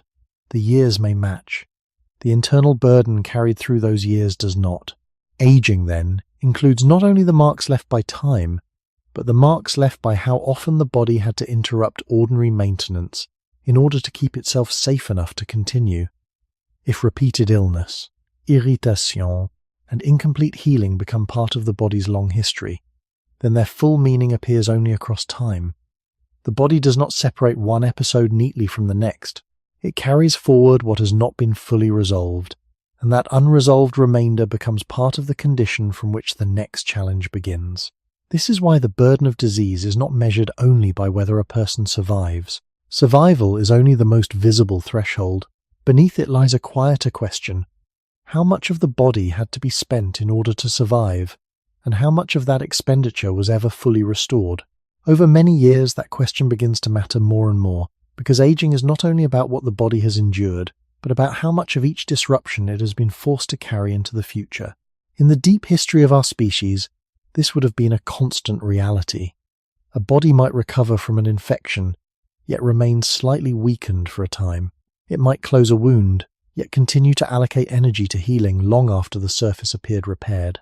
It might endure irritation in the lungs, the gut, or the joints, and still continue with ordinary life, but continuation does not mean the internal cost has disappeared. Again and again, the body would have been asked to defend itself, contain damage, clear what should not remain, and rebuild what had been disturbed. Each of these tasks is necessary. Each protects life. But each also requires energy, coordination, and time that could otherwise have supported quieter forms of long-term maintenance. This is why repeated low-level illness or inflammation can influence aging so deeply without ever appearing dramatic in the moment. A body that spends more of life in defense and repair may still function well enough for many years. It may still walk, work, eat, sleep, and survive. Yet beneath that outward continuity, its internal balance may be slowly shifting. Repair that is good enough to preserve function is not always complete enough to preserve the earlier condition of the body. Tiny residues remain, a little more tissue wear, a little less full restoration, a little more energy diverted away from background upkeep. None of these alone defines aging, but together, repeated over years and decades, they become part of the shape aging takes. This helps explain why two individuals of the same age can show such different levels of resilience. One person may have lived through repeated disruptions, each survivable, each manageable, but together leaving behind a long accumulation of hidden cost. Another may have encountered fewer of these burdens, or recovered from them more fully, allowing more of the body's energy to remain available for maintenance rather than defense. The difference between them may not be visible in youth. It may emerge slowly, later, as one body begins to lose steadiness, strength, or recovery more quickly than the other. In this way, the story of aging includes not only time, environment, sleep, food, and biological variation, but also the hidden labor of the immune system and the body's repair machinery. The body is always balancing protection with preservation.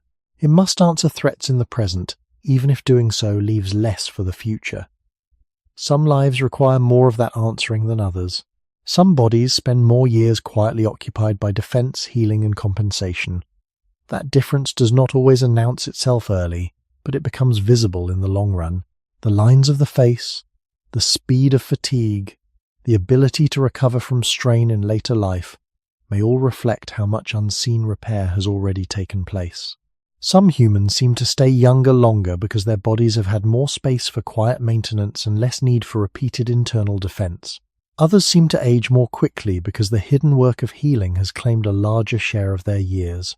Time itself remains constant, but the amount of time the body has spent fighting, repairing, and carrying forward what could not be fully resolved is never equally distributed.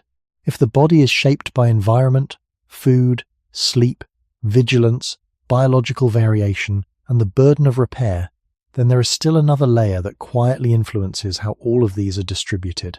Human life has rarely been lived in isolation. It has always unfolded within groups, and within those groups, individuals do not occupy identical positions.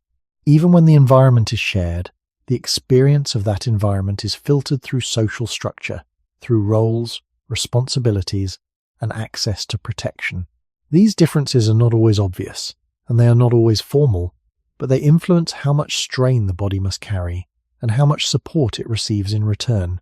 Over long periods of time, this becomes part of the story of why aging unfolds unevenly. In early human groups, survival depended not only on individual capacity, but on cooperation.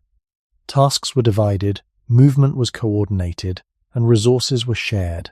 But this did not mean that every individual experienced the same level of demand or the same degree of protection. Some roles required more continuous effort, more exposure to risk, or more time spent at the edges of safety.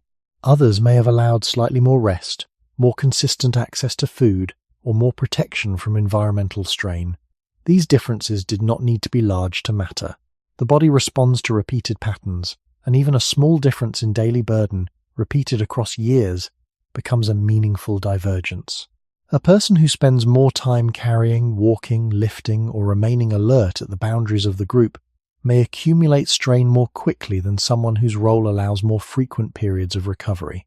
In the same way, access to shared resources is rarely perfectly equal in practice.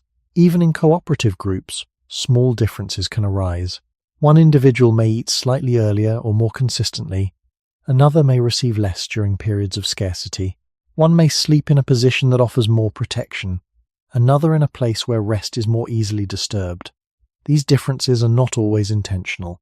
They emerge naturally from movement, from timing, from circumstance, and from the shifting needs of the group.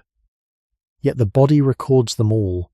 Over years, a person whose daily life includes slightly more protection, slightly more consistent nourishment, and slightly more opportunity for rest may maintain a steadier internal balance.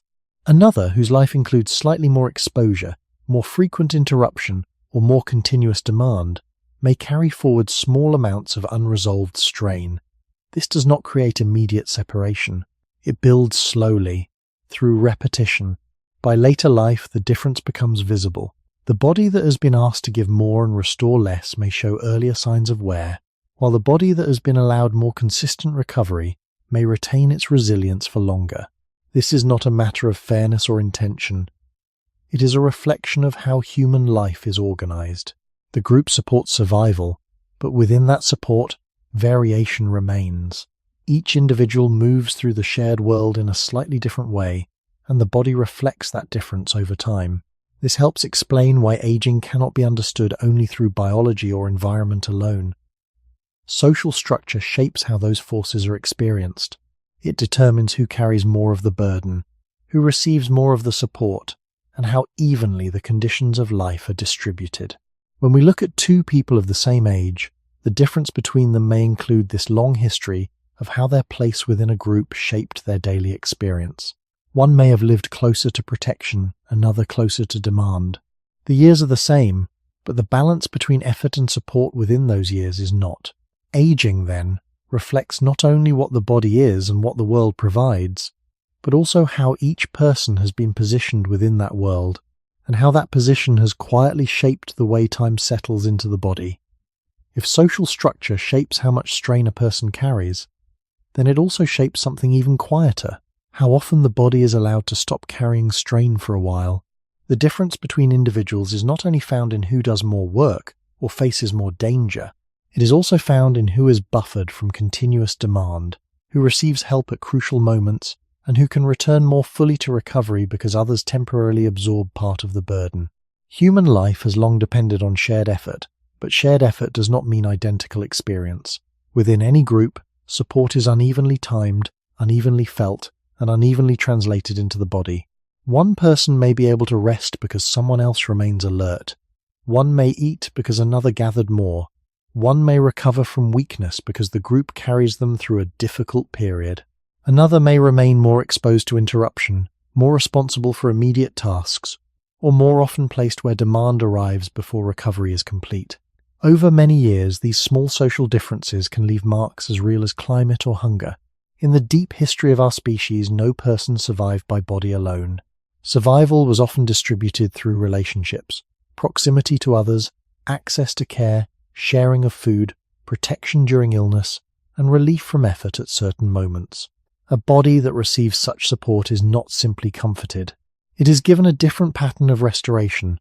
When another person watches through the night, Someone else may sleep more continuously.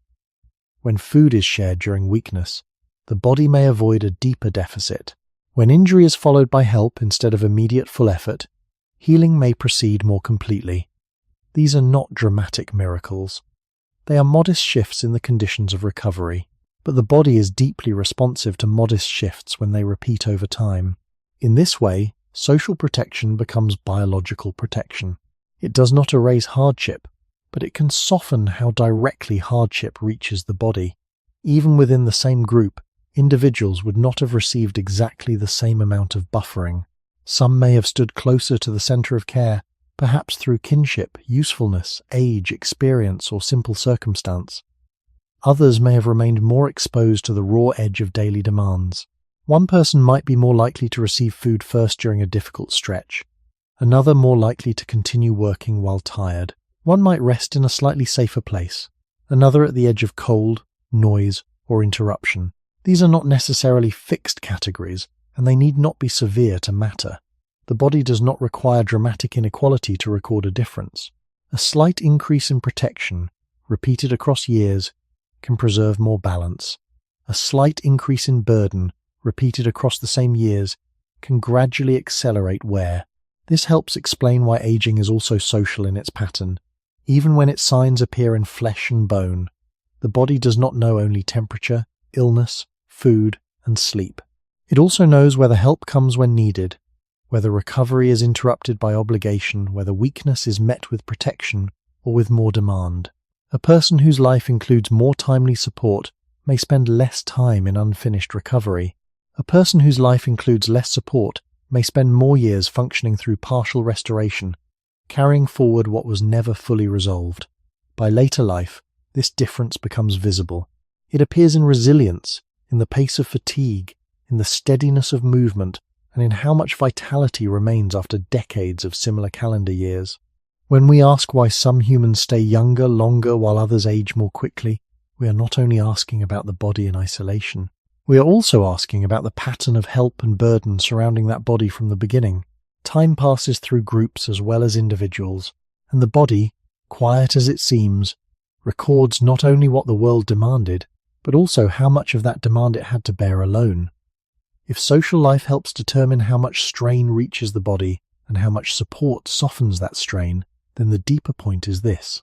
Aging is never only personal, it is also relational. A human body moves through time not as a sealed object, but as part of a web of exchanges with other people. Food is shared or not shared, protection is offered or delayed, rest is made possible or interrupted by obligation, recovery is helped or left unfinished. Because of this, the same number of years can settle very differently into two bodies, even when both belong to the same group and live under the same sky. The difference is not only what each body has endured, it is also how much of that endurance had to be carried alone. In the long history of our species, this would have mattered constantly. Human groups survived because effort could be distributed. One person could watch while another slept. One could carry while another healed. One could gather while another remained behind with children, injury, or exhaustion. This sharing did not remove hardship, but it changed the body's relationship to hardship. A burden that is shared does not disappear, yet it presses less heavily on any one individual body. Over time, that matters. A body repeatedly allowed to step back, even for short periods, may return more fully to balance. A body repeatedly required to continue without relief may function well enough for many years, yet still carry forward small amounts of incomplete recovery. Those small differences are exactly the kind the body records across decades. This means that social structure leaves biological traces without ever appearing as a disease or injury on its own. A person who is more often protected during moments of weakness may heal more completely. A person who receives help during scarcity may avoid deeper physical deficits. A person whose role allows occasional withdrawal from continuous labor may preserve more long-term stability. Another person, exposed more often to immediate demand, may survive in equal measure yet do so at a higher internal cost. The body does not convert these differences into immediate visible outcomes. It stores them slowly as patterns of strain, relief, interruption, and repair. By later life, those stored patterns become legible in posture, resilience, and the speed at which further decline appears. Even subtle differences in status, trust, kinship, or usefulness within a group could shape this process. Someone more central to the group may have been more likely to receive timely protection or support. Someone more peripheral may have carried a little more exposure, a little more uncertainty, a little more need to continue despite fatigue or weakness. These differences do not need to be dramatic or morally defined to matter. The body is not waiting for large events. It is shaped by repetition. A slight advantage repeated for many years becomes a meaningful reserve of resilience. A slight disadvantage repeated just as long becomes a gradual loss of that reserve. This is one reason aging can appear unequal even when no single cause stands out clearly. The causes are often distributed across ordinary life. They exist in who rested when tired, who kept moving when tired, who was helped during illness, who remained exposed during recovery, who ate before weakness deepened, and who endured one more cycle of effort before repair could begin. These are social facts, but they become biological facts with time. When we return to the central question, the picture becomes clearer. Some humans seem to stay younger longer, not because they escaped the demands of life, but because the demands were more often buffered, shared, or interrupted by support. Others seem to age more quickly, not because they lacked strength in any simple sense, but because more of life reached their bodies directly, with less relief along the way. The calendar remains equal. The amount of burden absorbed by each body does not, and that difference, repeated over the length of a human life, becomes part of what aging looks like in the end. The body ages as an individual, but it does not age alone. If the body was shaped across long stretches of human history to handle uncertainty, variation, and periodic strain, then a new question begins to emerge once we reach the modern world. What happens when a body formed under one set of conditions must now live under another? The answer is not simple, because modern life has eased some burdens while creating others that are quieter, more constant, and harder to notice. Human bodies today are often safer from immediate threats than in the distant past. Food can be more regular, shelter more stable, and survival less exposed to the direct force of weather and predators. Yet the body itself has not been rebuilt from the beginning. It still carries many of the tendencies shaped in earlier environments. It still responds to light, movement, stress, food, and rest through systems that emerged long before the modern world existed. This means that the body may now be living inside a setting that protects it in some ways, but confuses it in others. And that confusion may help explain why some people seem to age differently, even within the same society. For most of human history, daily life involved a close relationship between physical effort and recovery, between daylight and activity, between darkness and rest, between scarcity and abundance in natural rhythms. These patterns were not always comfortable, but they were conditions the body gradually adapted to across many generations. In the modern world, many of those rhythms have been altered. Light remains present long after sunset. Food can appear at almost any hour. Movement is often reduced in some lives and excessive in others. Mental demands may remain high even when the body is still. The result is not simply a new lifestyle. It is a different kind of environment for the body to interpret. The body still tries to maintain balance, but the signals it receives are no longer arranged in the same way they once were. A human being may feel safe, fed, and sheltered, yet still live inside patterns that make full restoration more difficult. This is where the mismatch begins to matter. The body may receive constant access to calories, but not always in rhythms that support stable repair. It may be spared long walks, yet deprived of the kind of regular movement that once shaped strength, circulation, and sleep. It may spend more time indoors, under artificial light, with less variation between day and night. These conditions are not automatically harmful in every case, and they are not experienced equally by everyone. But they help explain why aging today cannot be understood as either purely ancient or purely modern. It is the result of an old body moving through a new world, and because no two people inhabit that world in exactly the same way, the effects diverge. One person may live in patterns that still allow the body to maintain a steadier balance. Another may live in patterns that repeatedly interrupt that balance, even without obvious illness or hardship. In this way, the modern environment does not erase the earlier story of aging. It adds another layer to it. The body still carries its long history of adaptation, but it now does so under conditions that may not match the expectations built into its rhythms. Some of those conditions reduce visible suffering, which is no small thing, but others create a quieter strain. Too much light at the wrong hour, too little movement during the day, too much stimulation without physical release, too much regularity in some domains and too much disruption in others. Over time, these differences become part of how aging unfolds. When we ask why some humans stay younger longer while others age more quickly, we are no longer asking only about the distant past. We are also asking how a body built for one world manages to remain balanced inside another. The years are still counted the same way, but the modern world may be changing what those years feel like inside the body, and not always in equal measure from one person to another. If the modern world introduces a mismatch between the body and its surroundings, then the next step is to understand how this mismatch quietly alters the body's daily rhythm rather than creating a single visible disruption. The body depends on patterns that repeat in a stable way. Light and darkness help organize when to be active and when to rest. Movement helps regulate energy use and supports recovery. Periods of effort followed by periods of stillness allow the body to alternate between strain and repair. When these patterns are clear and consistent, the body can anticipate what is coming and prepare for it.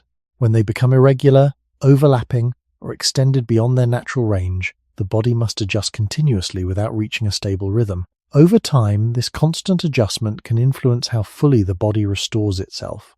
In earlier human life, the cycle of light and darkness provided a strong structure. Daylight encouraged movement, effort, and interaction with the environment. Darkness encouraged withdrawal, reduced activity, and longer periods of rest. These cycles were not perfect, but they were consistent enough to guide the body's internal timing. In the modern world, this structure is often softened or extended. Light remains present after the natural end of the day.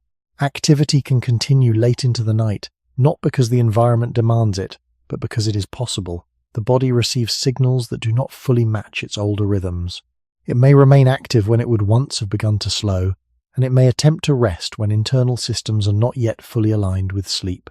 This does not prevent sleep entirely, but it can change how deeply and how consistently the body enters restorative states. Alongside changes in light, patterns of movement have also shifted. In earlier conditions, movement was often built into daily survival. It was not always intense, but it was regular and varied. Walking, carrying, gathering, and adjusting to terrain all contributed to a steady use of the body. In the modern world, movement may become uneven. Some individuals may move very little during long periods of time, while others may concentrate movement into shorter, more intense intervals. Neither pattern fully reflects the steady rhythm the body once adapted to. When movement is reduced for long periods, certain systems receive less stimulation, and recovery processes may not unfold in the same way. When movement is intense but not followed by sufficient recovery, strain may accumulate more quickly. The body adapts to both conditions, but adaptation does not guarantee balance. Food, too, has entered a different pattern. Availability is often more consistent, yet timing and composition may vary widely.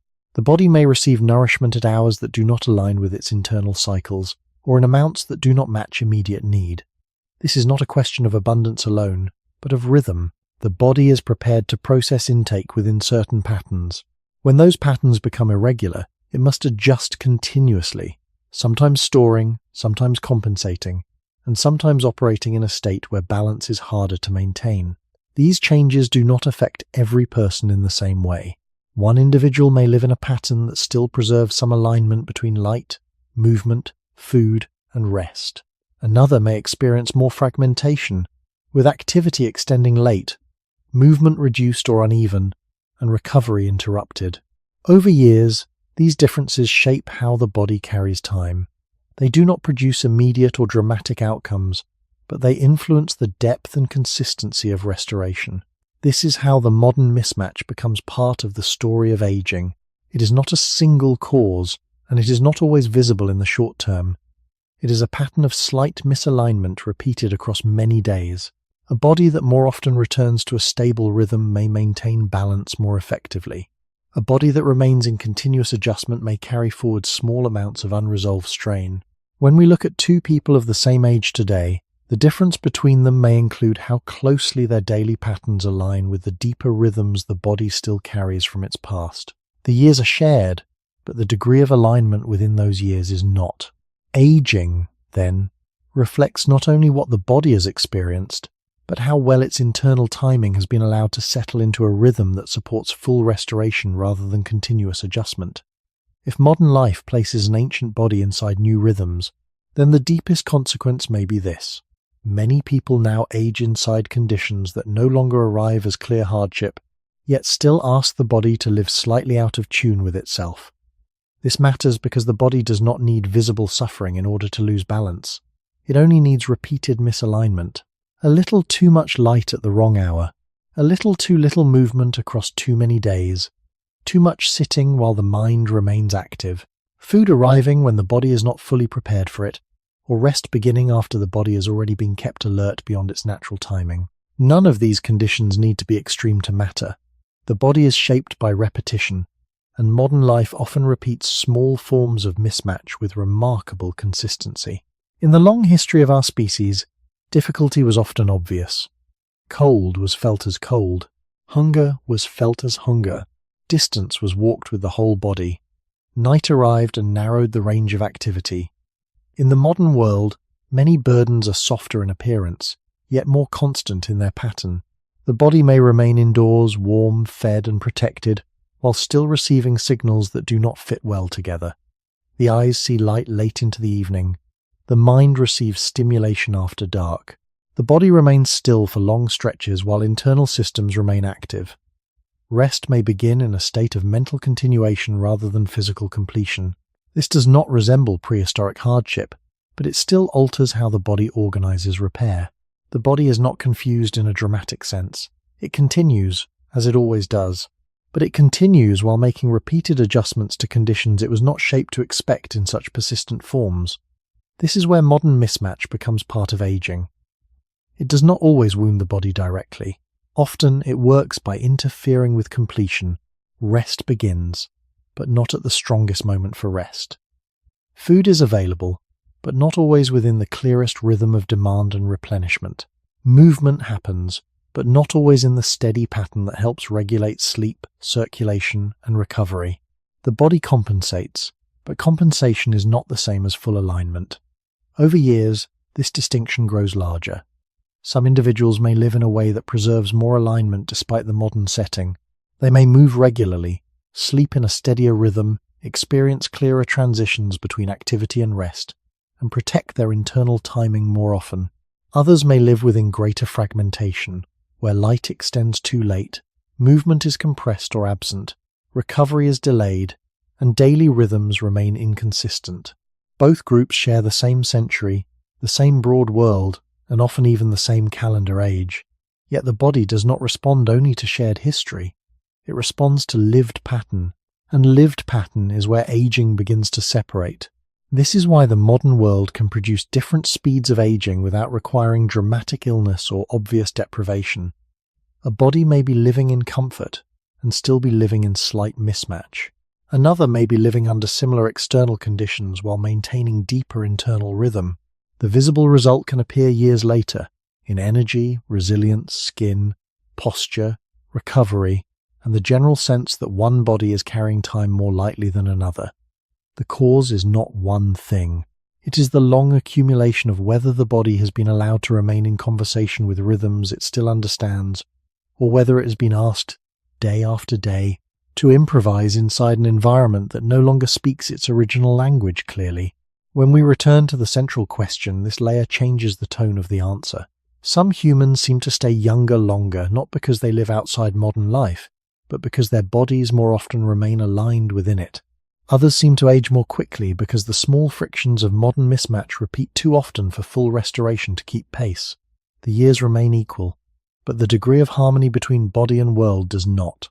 And in the end, aging may reveal that difference more honestly than we expect. If modern life introduces a quiet mismatch between the body and its surroundings, then there is one more layer that brings all of these influences together. The way time itself is structured within a human life. Time is not only something that passes, it is also something that is organized, divided, and experienced. through daily and seasonal patterns. The body depends on these patterns to coordinate its internal processes. It expects a certain order, a certain repetition, a certain pacing between activity and rest, between intake and recovery. When that structure is clear, the body can align its processes more efficiently. When it becomes fragmented or inconsistent, the body must adjust continuously, often without reaching a stable rhythm. Over long periods, this difference becomes part of how aging unfolds. In earlier human life, time was not measured by clocks in the way it is today. It was structured by light, by seasons, by movement, and by the needs of the group. Day began with light and ended with darkness. Periods of effort were followed, as much as possible, by periods of rest. Seasonal changes created longer cycles of variation, but within those cycles, daily patterns remained relatively consistent. The body did not need to interpret many conflicting signals. Its internal processes could follow a rhythm that, while not perfect, was at least coherent. In the modern world, this structure has become more flexible but also more fragmented. The day does not always begin or end with light. Activity can extend across hours that were once reserved for rest. Work, food, and social interaction can occur at times that shift from one day to the next. For some individuals, the pattern of one day may look very different from the next. The body is capable of adapting to change, but constant change requires constant adjustment. When the structure of time itself becomes irregular, the body may find it more difficult to coordinate its internal processes fully. This does not produce immediate failure. The body continues to function, often with remarkable resilience. But the cost appears in subtle ways. Processes that depend on regular timing may become less efficient. Repair that would benefit from predictable cycles may be shortened or delayed. Systems that rely on consistent signals may begin to operate in a more fragmented way. Over years, these small inefficiencies accumulate. They do not appear as a single cause of aging, but as a gradual shift in how completely the body maintains itself. Even within the same modern environment, individuals do not experience time in the same way. One person may maintain relatively consistent patterns of sleep, activity, and nourishment. Another may move through irregular schedules, shifting hours, or frequent disruptions to routine. These differences are not always chosen. They may arise from work, responsibility, or circumstance, but the body responds to them regardless of their source. A more stable structure of time allows the body to align its processes more often, supporting more complete restoration. A more fragmented structure requires the body to adjust repeatedly, often before previous processes have fully completed. Over long periods, this difference becomes visible. It appears in how steadily the body maintains energy, how quickly it recovers from strain, and how early signs of aging begin to emerge. This is why time itself, not just as duration but as structure, becomes part of the story of aging. The body does not only need years, it needs a pattern within those years that allows its processes to unfold in a coordinated way. When that pattern is present, aging may proceed more gradually. When it is disrupted, even slightly but repeatedly, aging may appear to move more quickly.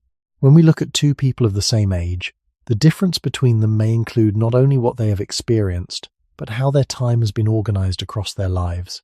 The years remain equal, but the structure within those years is not. Aging, then, reflects not only the passage of time, but the pattern through which time has been lived inside the body.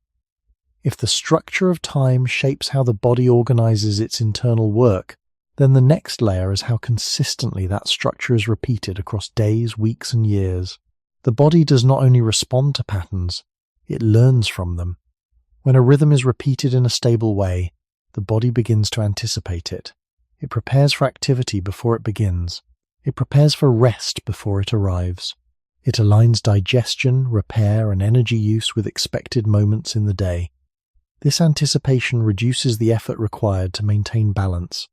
The body is not constantly reacting. It is participating in a pattern it recognizes.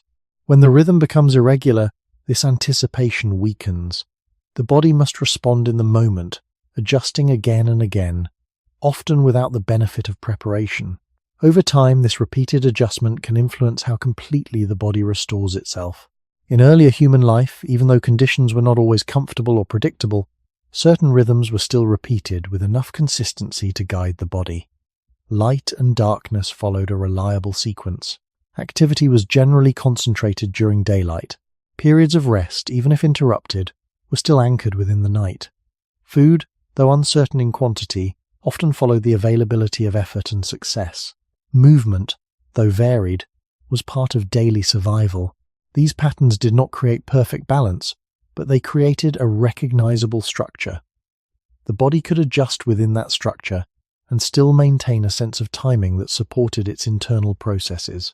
In the modern world, repetition can become less stable, even when comfort increases.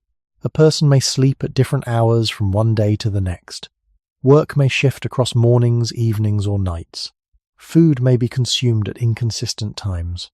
Periods of activity and rest may overlap in ways that blur the boundaries between them.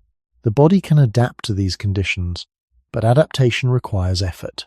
When the pattern continues to change, the body cannot fully settle into a rhythm that allows anticipation and preparation. Instead, it remains in a state of continuous adjustment. This does not always feel like strain. It may feel normal, especially when it is familiar, but the body's internal processes may become less synchronized as a result. Repair may begin later or end earlier than it would under a more stable pattern. Energy may be distributed unevenly, with periods of surplus followed by periods of deficit. Systems that depend on timing may operate with slightly reduced efficiency. These are not dramatic changes. They are small shifts that become meaningful because they repeat across many days. Even among people living in similar environments, the consistency of rhythm can vary. One person may maintain a more regular pattern of sleep, movement, and nourishment. Another may experience frequent variation, with shifting schedules and irregular timing. Over months and years, these differences influence how the body carries time.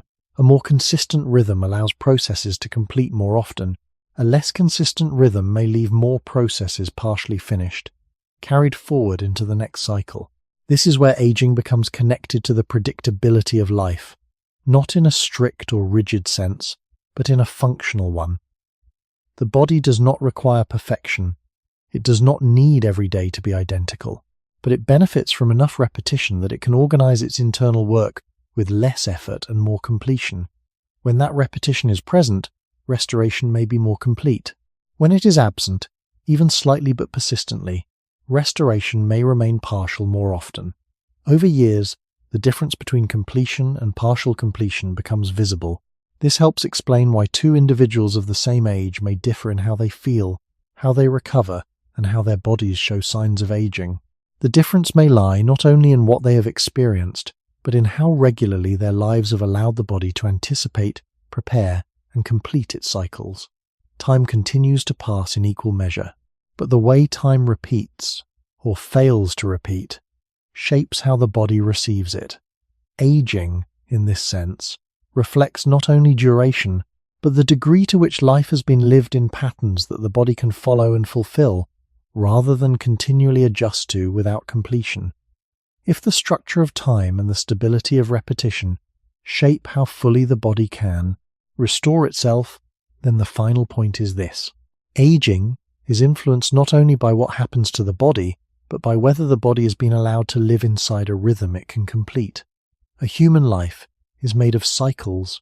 Effort should be followed by recovery. Hunger should be followed by nourishment. Wakefulness should be followed by rest.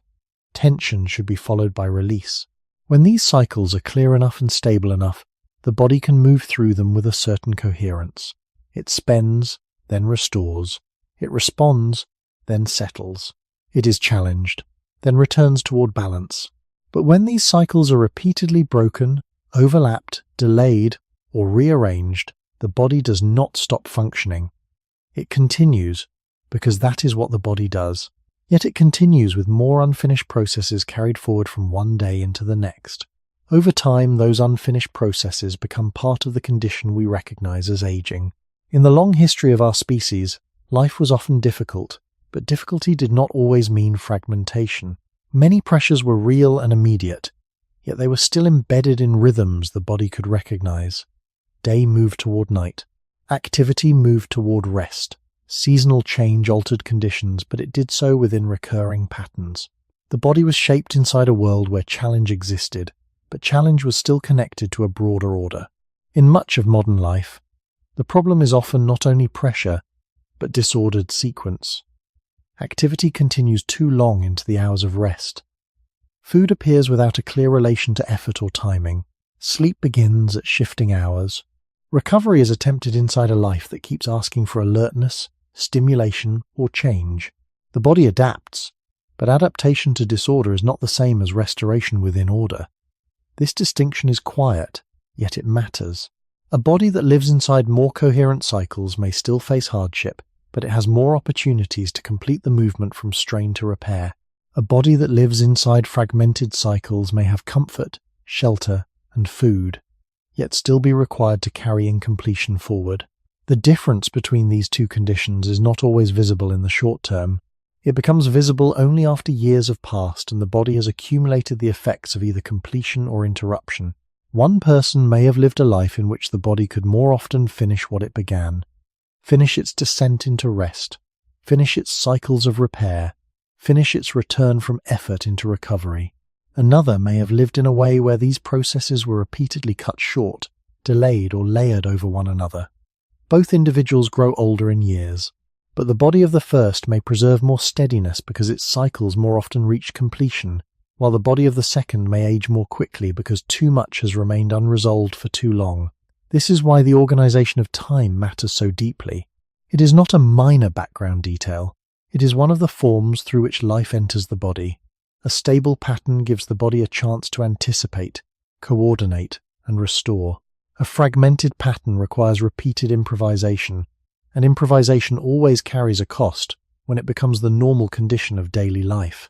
When we return to the central question, the answer now feels wider and more precise. Some humans seem to stay young longer because their bodies have more often lived inside rhythms that allowed restoration to complete itself. Others seem to age more quickly because their lives, even without extreme hardship, have been shaped by repeated interruption, irregularity, and unfinished cycles. The years remain equal. The body's ability to complete the work of each year does not, and perhaps that is one of the quiet truths hidden inside aging. The body is not changed only by how much time passes, but by whether time arrives in patterns it can actually finish. If everything that has come before shapes how the body carries time, then the final layer is not a new force, but a way of seeing all these forces together. Aging is not a single process moving in a straight line.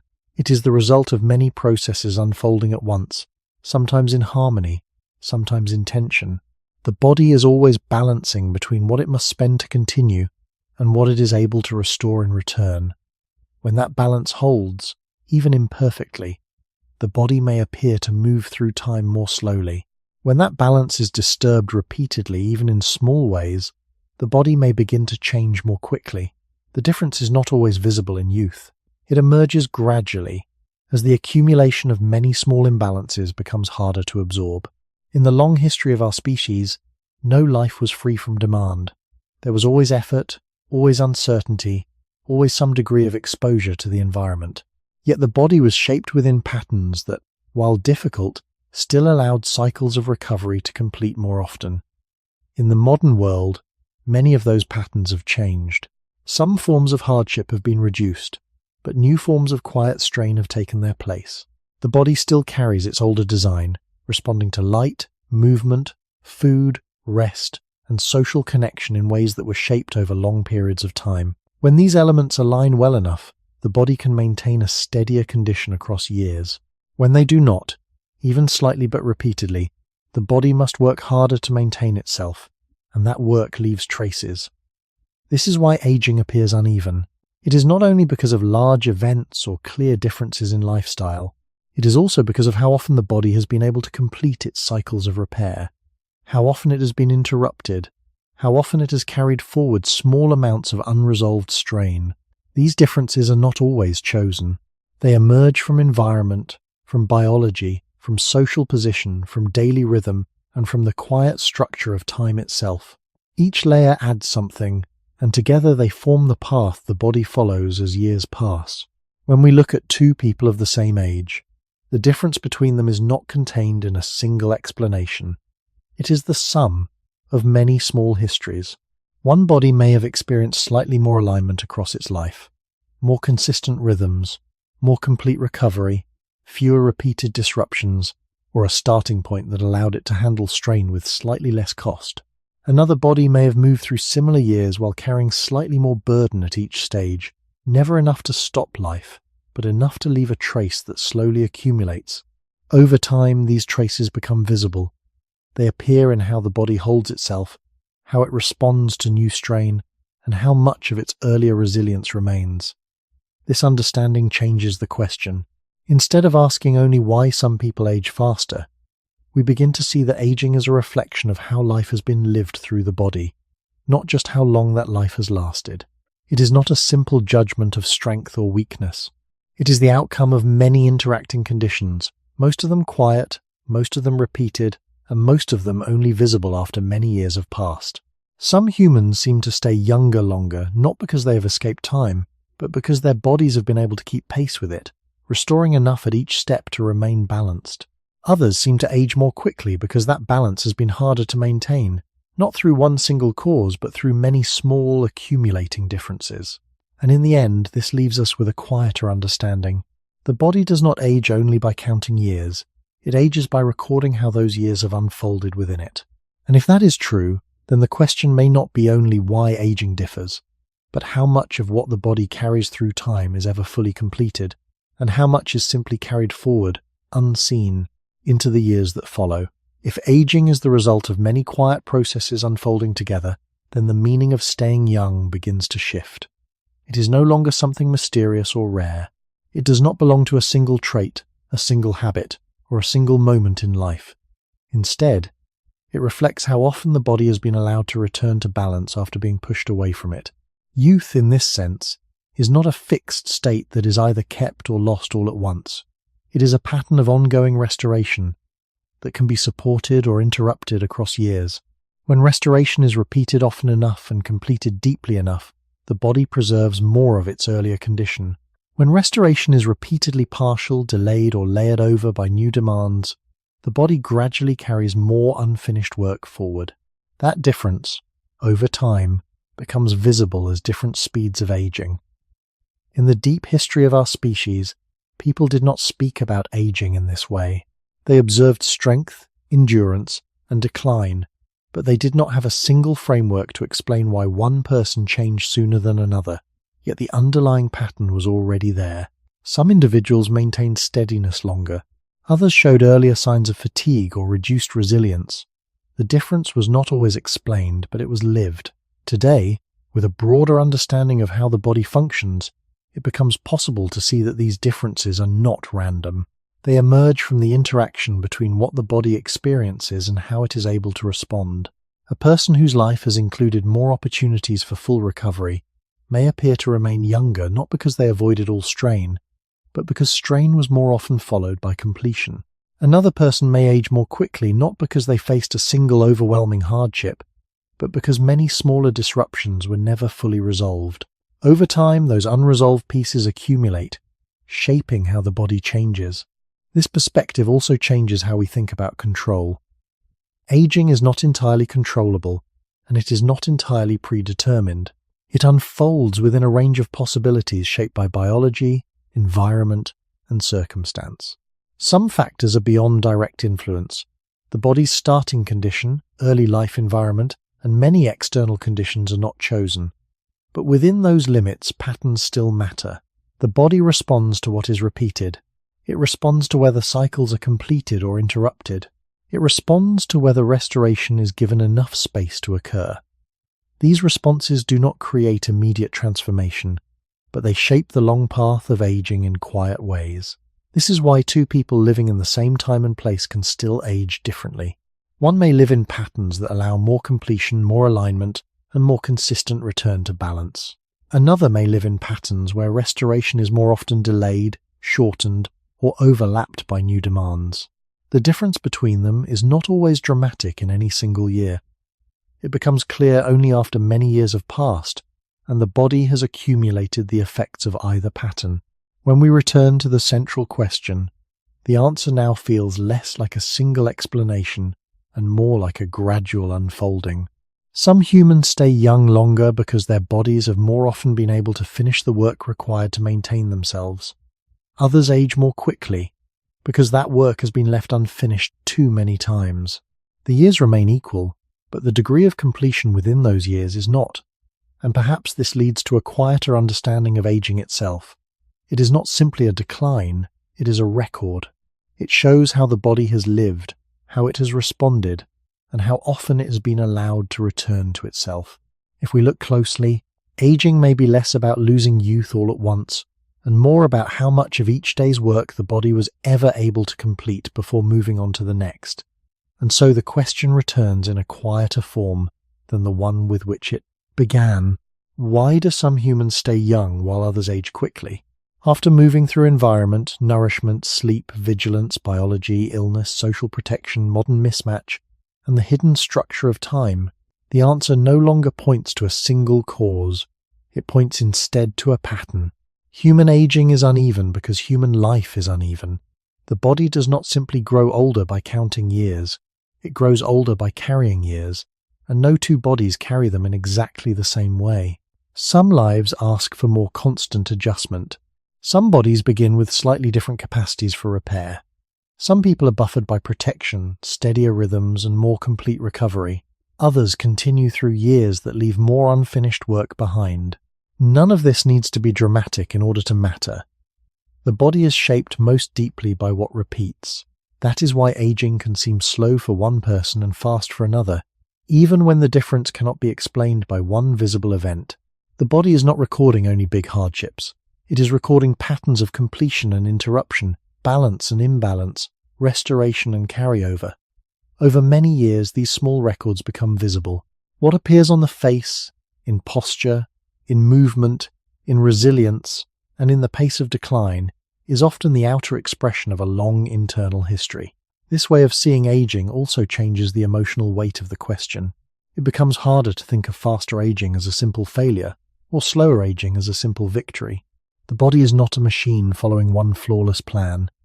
It is a living system, shaped by deep history, always negotiating with its conditions, always trying to preserve function under imperfect circumstances. Some bodies are asked to negotiate more often. Some are given more chances to restore what was spent. Some carry a heavier residue from what they have endured. In that sense, aging is not only biological, it is historical, it is ecological, it is social. It is also profoundly human. The body tells the truth of a life, but it tells it slowly. This is perhaps the most useful lesson hidden in the question. If aging is the visible record of how life has passed through the body, then the most valuable view is neither fear nor false certainty. It is respect for the quiet work the body has been doing all along. A human body survives by repairing, adjusting, compensating, and continuing, often without being noticed. It carries old burdens, absorbs new ones, and still tries to maintain coherence through years of change.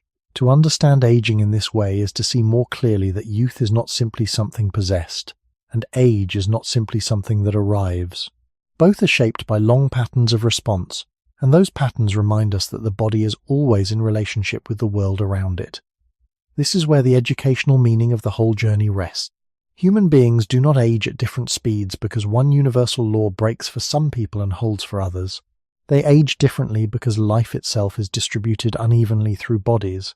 The same species, the same calendar, the same century, even the same household can still produce different physical histories, because no two bodies receive the world in exactly the same sequence, intensity, rhythm, or support.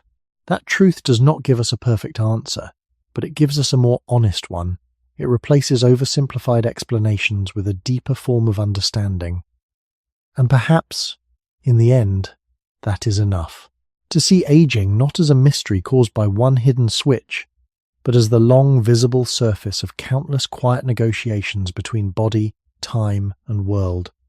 Some humans stay young longer, others age more quickly, but behind both paths lies the same fragile human reality. Every body is trying, in its own way, to keep pace with time while never being given exactly the same conditions in which to do so. And if that is true, then perhaps the final question is not why age settles unevenly into human lives, but whether any body ever passes through time without revealing, somewhere in silence, the exact shape of the life it had to carry,